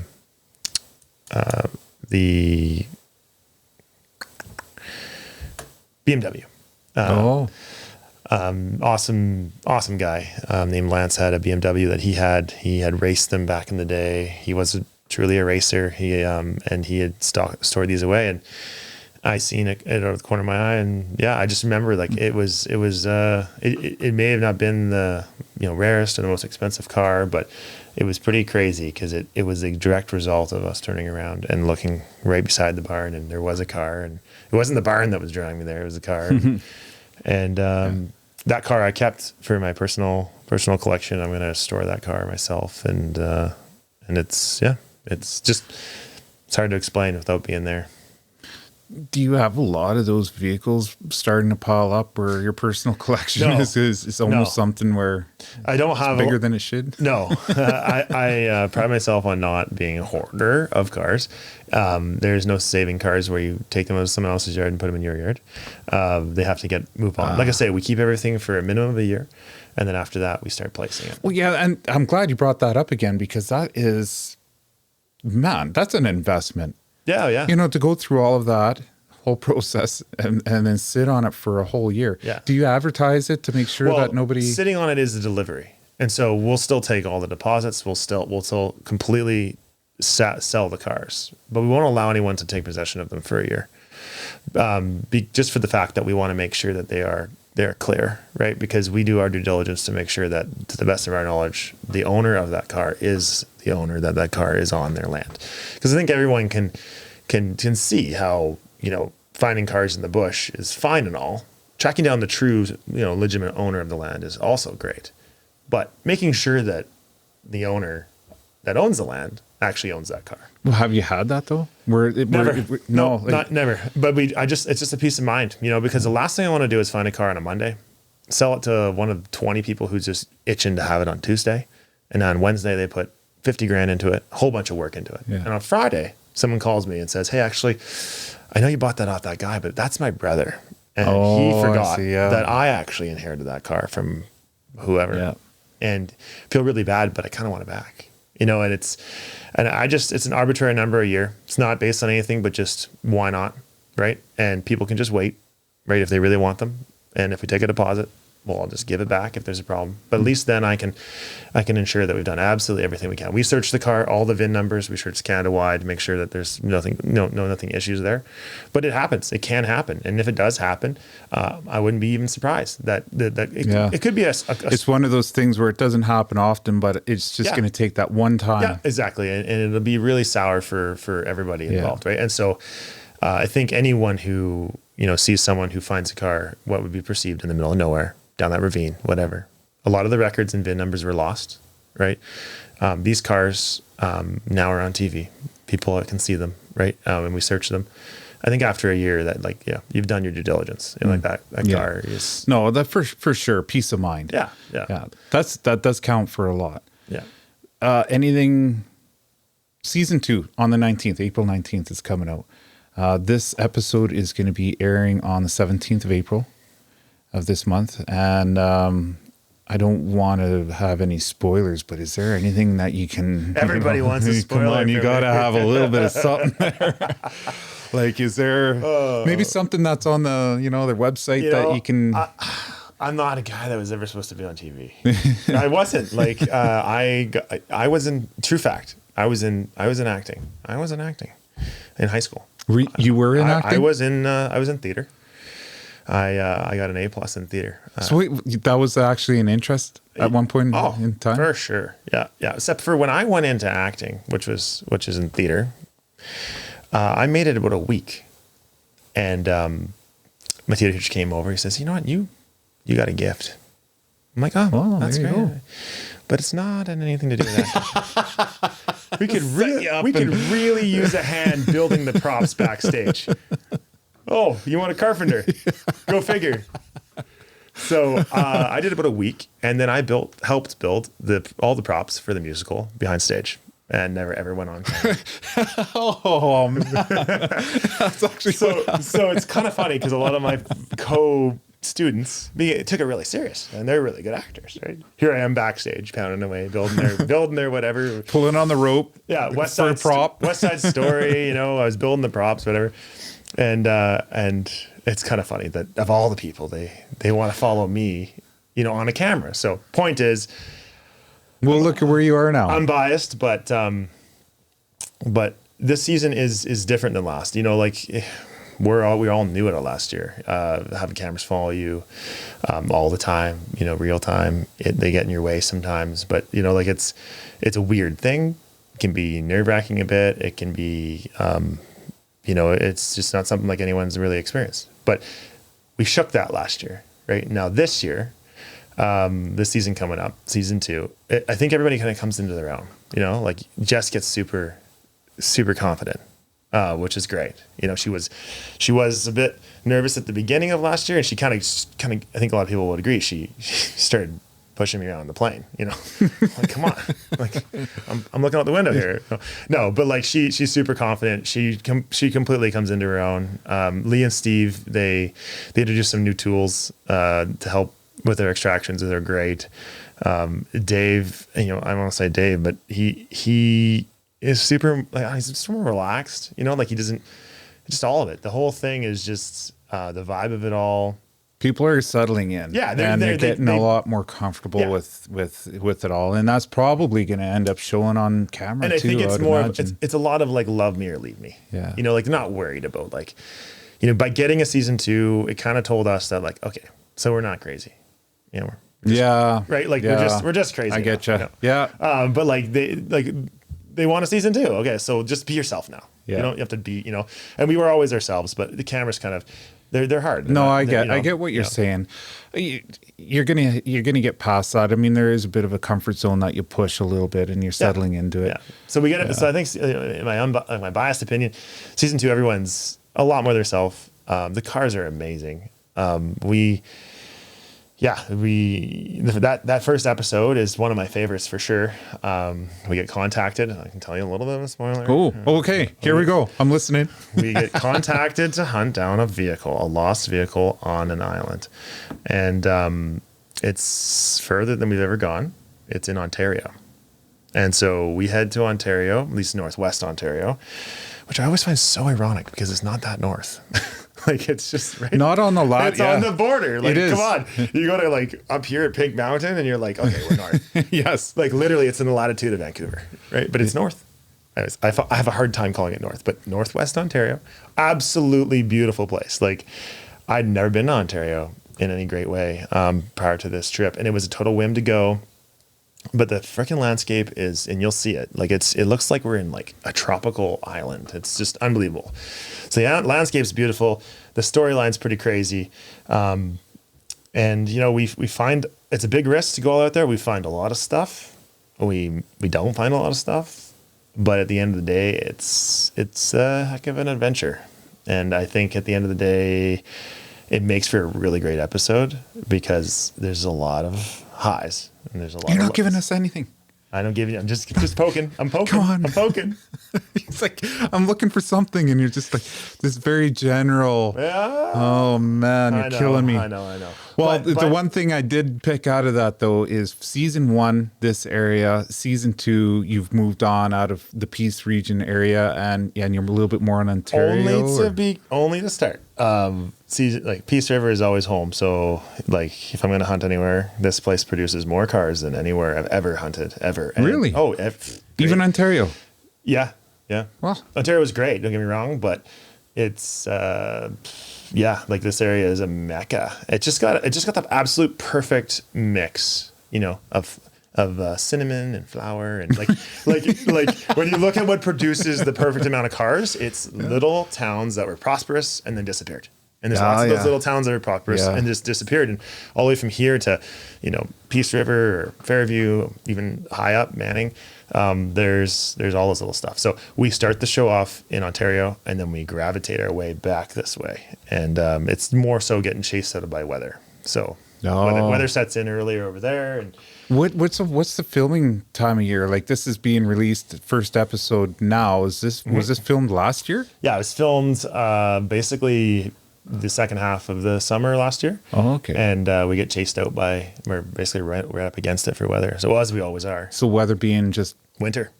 so it's quite a bit later in the year. Yeah. So we run as like to move these things around because we hunt all year round, right? So like I'm hunting right now and it's April, right? But that's the other thing too, is like if we had 30 episodes, which feel free to write into your local history channel to demand. But if we had 30 episodes, we probably could follow us from day one, leaves come off, to snow flies, which is our season.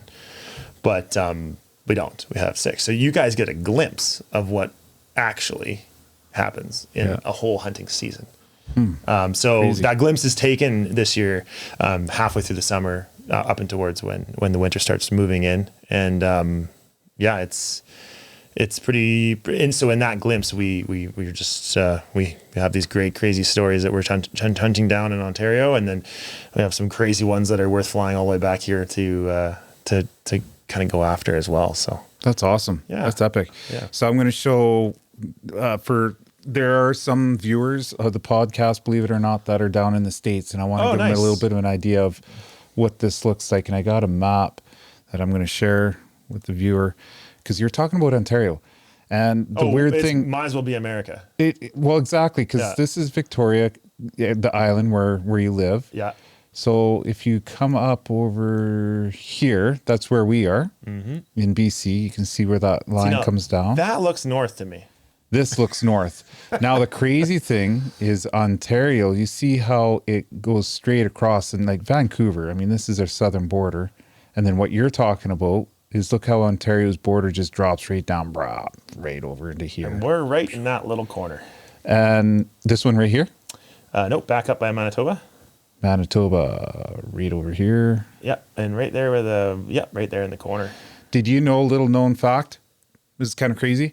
Is that if you take this line and you go straight across, you can see how Ottawa, Toronto, Montreal, 75% of the Canadian population, so we're talking all of Canada, 75% of every Canadian lives below this line right here. They live right in this area. Didn't know that. Boom. So yeah, you're saying north, and that's exactly true, because look where they're living right now compared to where we are. Yeah, it's like a thing, right? Yeah, it is a thing. A big but that's deal. Kind of the cool part about Canada, because you get such a wide range of weather, people.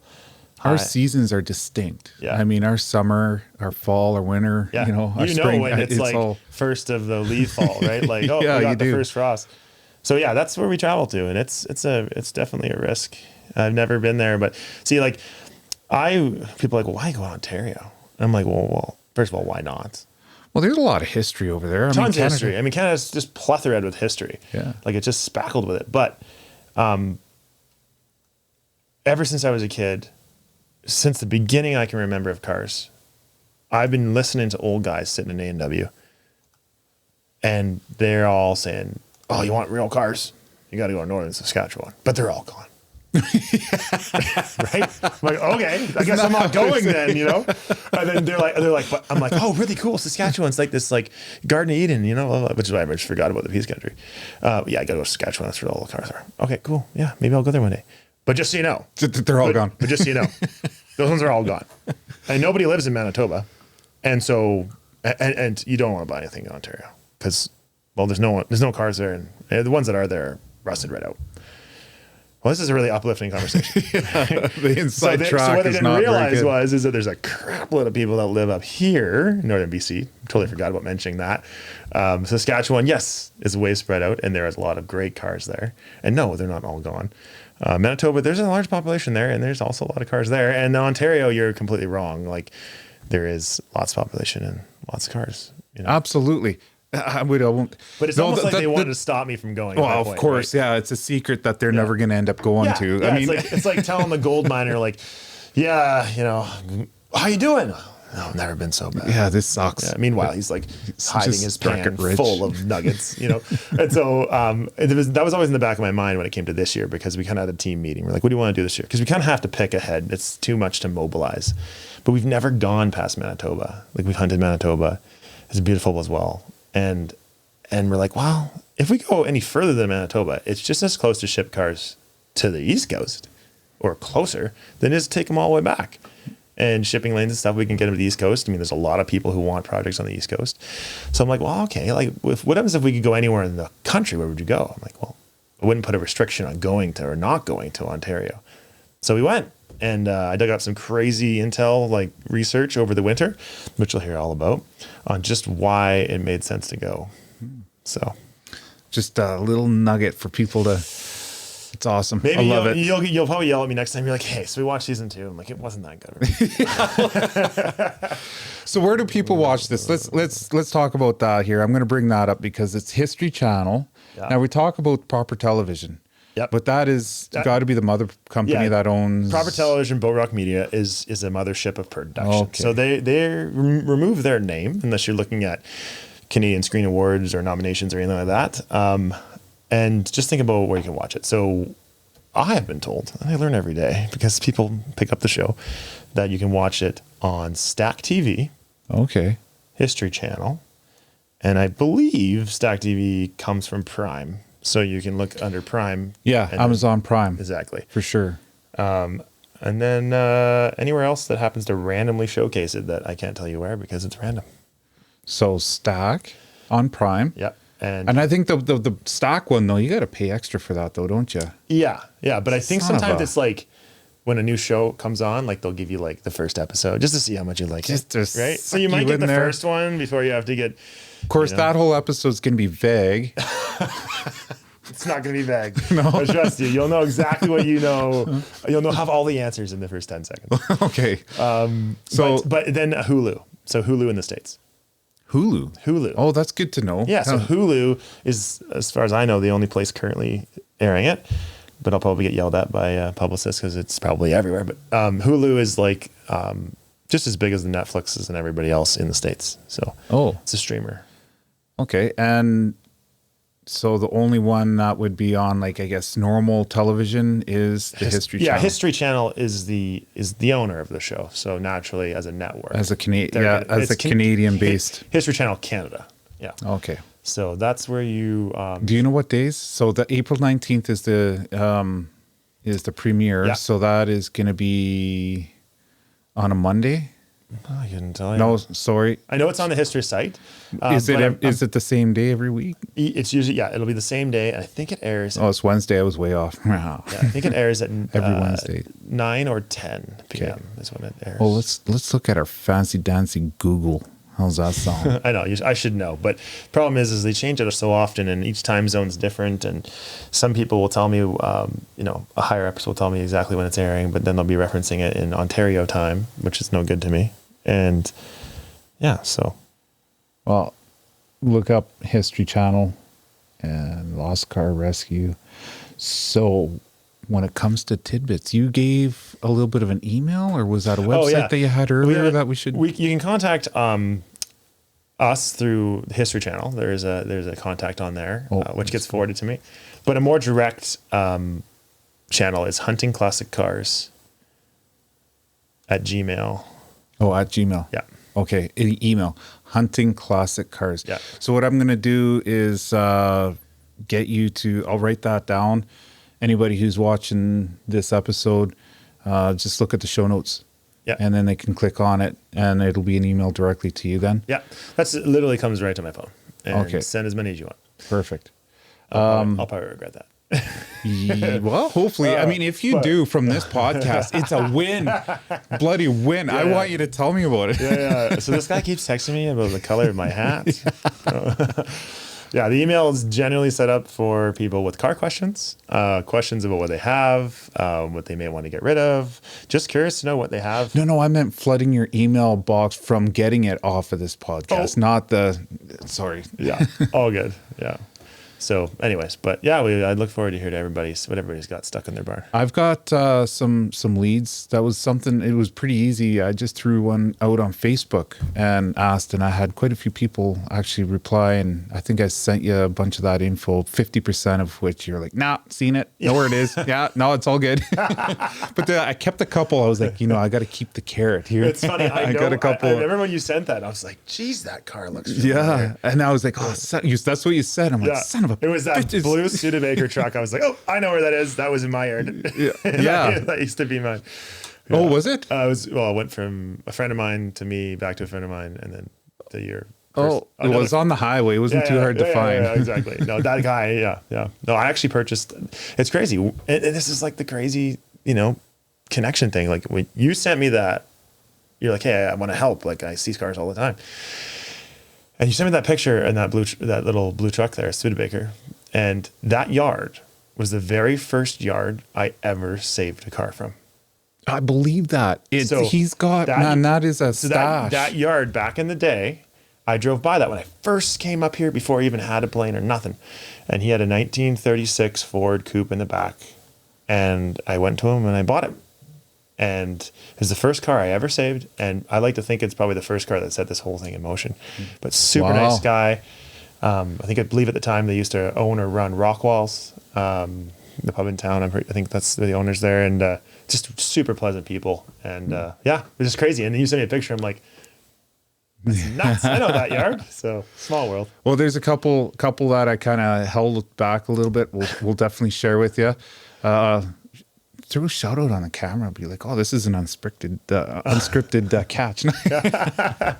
Well, it is great. And I got to say, thank you for having me on, but it's stuff like this, like your passion, we have a lot of the same commonalities for speaking, uneditedly about what we feel like, and I love cars and I don't hold that back, and the history, and guys like you get that out there, right? So having stuff like this, sharing stuff like this, for everybody watching, beating your neighbor down, not physically, but just like literally finding him, pinning him down and being like, you got to watch this. Cause it really is, it's everybody, like everybody, even if you don't have an old car, you don't have a farm and it's not 100 years old and all that stuff, you're still here. And the majority of what you've just seen and watched and I've blabbed on about and my passions and all that is your story too. Because if you're not leaving tomorrow, you're not a transient person and you're actually, a peace countryite, then this is your story, and yeah, it's a pretty cool one. Well, not only that, but I'm glad we were able to touch on this area. I think in a whole different perspective and way than I think most people normally hear. This area does get pigeonholed into the resources, and that could be, a hot topic all on its own. Yeah. But the real, I think, spirit of what this area encompasses is a whole lot different than, just at the industry. The history of this area has been, is a lot richer than what a lot of people realize, because they're just starting to realize about this area now. But the Alaska Highway was built during World War II. And even before that, a lot of these cars that you're finding were even placed a lot before that. And nobody realizes it. I've said this, a few times, that this area packs a punch, and that's on way more levels than I even realized when I first started with this. We have multiple Olympians. We have like all these different stories, including now Discovery or a car rescue show that all comes from this area. You were talking about, Rolla and places that The Rolla not many pub, you people know? even know. Yeah. Yeah. I've been freaking shit-faced at Rolla Pub, man. Like, there's a connection there. I've definitely never ever had No, I wouldn't expect you would be, not working in Yeah. the patch, eh? Yeah. You know, it's a very responsible drunk, though. So Yeah, it's a pretty cool place. And It I mean, is. guys like the Rick Palaces and the, you know, a close family, the Breckus that I lived at for like, yeah, everyone I know here is got the same vibe. You know, it's just, and that's why I think everybody just loves it so much. And I was just talking to Rick about this the other day.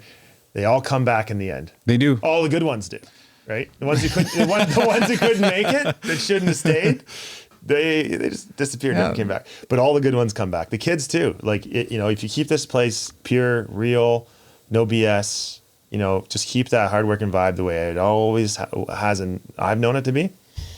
I mean, once everybody goes out there and realizes that the rest of the world, yeah, it's not quite as good as your slice, they all come back. Right? Why are you living on the island? I tried to convince my wife to do it. Uh, Yeah, it's just a different feel, right? you know, there is nothing wrong with the island. It's all BC, Yeah, and it is we, all BC. Yeah, We can't. Yeah, it's ingrained in the whole place. I know sometimes I just wish that the rest of BC would give a nod to the rest of BC. You know, 'cause, Isn't that weird you how know, that happens? It's we get you know, I say we, but I'm a BCite, and the North BC gets roped into this Alberta thing. And I'm not saying Alberta's bad. I'm just saying Alberta is different. Alberta is Alberta, and they're damn proud of it, and they should be, right? But I'm proud to be BC too, and there's absolutely nothing wrong or bad to ever be said about the North, East and North Peace Country, in my opinion. So I think everybody from Southern BC should jump in their Tesla yeah. and drive up here and responsibly check out how cool You know it what? is. I got to tell you something about this Tesla. I went down to Vancouver. I've opened up Pandora's box here. No. Well, I rented we flew down to Vancouver and I couldn't get anything but a Tesla for a rental. Oh, that's kind of cool. You know what? You know they spank any like cannot- motorized anybody, right? People, hopefully not too many people know where I live because I was impressed. It was that is a fighting words. wicked fun car, man. That Yeah. thing, I couldn't call it. It's not really a car though. It's like a really fast go kart. No, Man, it's no, a toy. That thing is it's just a toy of its own thing. You know, like I think cars for like 100+ years have earned the right to like combustion engine car. Right? This is a car. This may be a car, but it's a new generation of car. It is. Right? It's completely different. Yeah. I mean, I'm not. there's areas that I still haven't changed my opinion on it, but there's areas that I definitely have changed my opinion. And we had it for 4 days. Wicked fun little car. The thing, you could tell So Elon quiet. Musk had his hand in there because and he has a hell of a sense of humor, man, because you can set all these little settings so that when a passenger gets in, it sounds like they're farting. Really? And it sounds so realistic too. Oh, that's funny. Or you can get it to do a light show. So all the windows go down, stereo goes on, it plays music, and the headlights and the windshield wipers do their thing, and the No mirrors way. move. It's got an outdoor speaker, so when people are walking in front of you, you can play music or talk to them. I mean, all these different features, and you want to talk about wicked fast. I think you're gonna get a Wow. Tesla endorsement here. Wow, maybe, you never know. I don't want to write it off. Every time I say that to someone up here, it's like, whoa. First you went podcasting, and now you're getting a Tesla. Well, I think there's a time and place for sure. I think, like it or not, the movement has begun, and electricity is cool. Yeah. So it's not a bad thing at all. No. Well, we should wrap it up. Thanks for everything. I'm stoked and glad and appreciative you came into the studio. I had a hell of a good time, and I don't know, hopefully everybody had a good time watching this and found it interesting. I think they are, especially the ones that are from this area, but I know the ones that are down in the States, there's a reason why they're watching. They're definitely fascinated about Canada and the northern region. So I mean, best of luck to season 3, and when we're done, I'm going to get more inside tidbits, I think, hopefully from you. Yeah, I'm gonna have to send an NDA, but yeah. No, you're gonna have to wait. I will. I'll watch. It's worth the wait. It's worth the wait. I believe you. And I guess we'll wrap it up. Take care. All right. Well, thanks for having me. Thank you. We'll see you.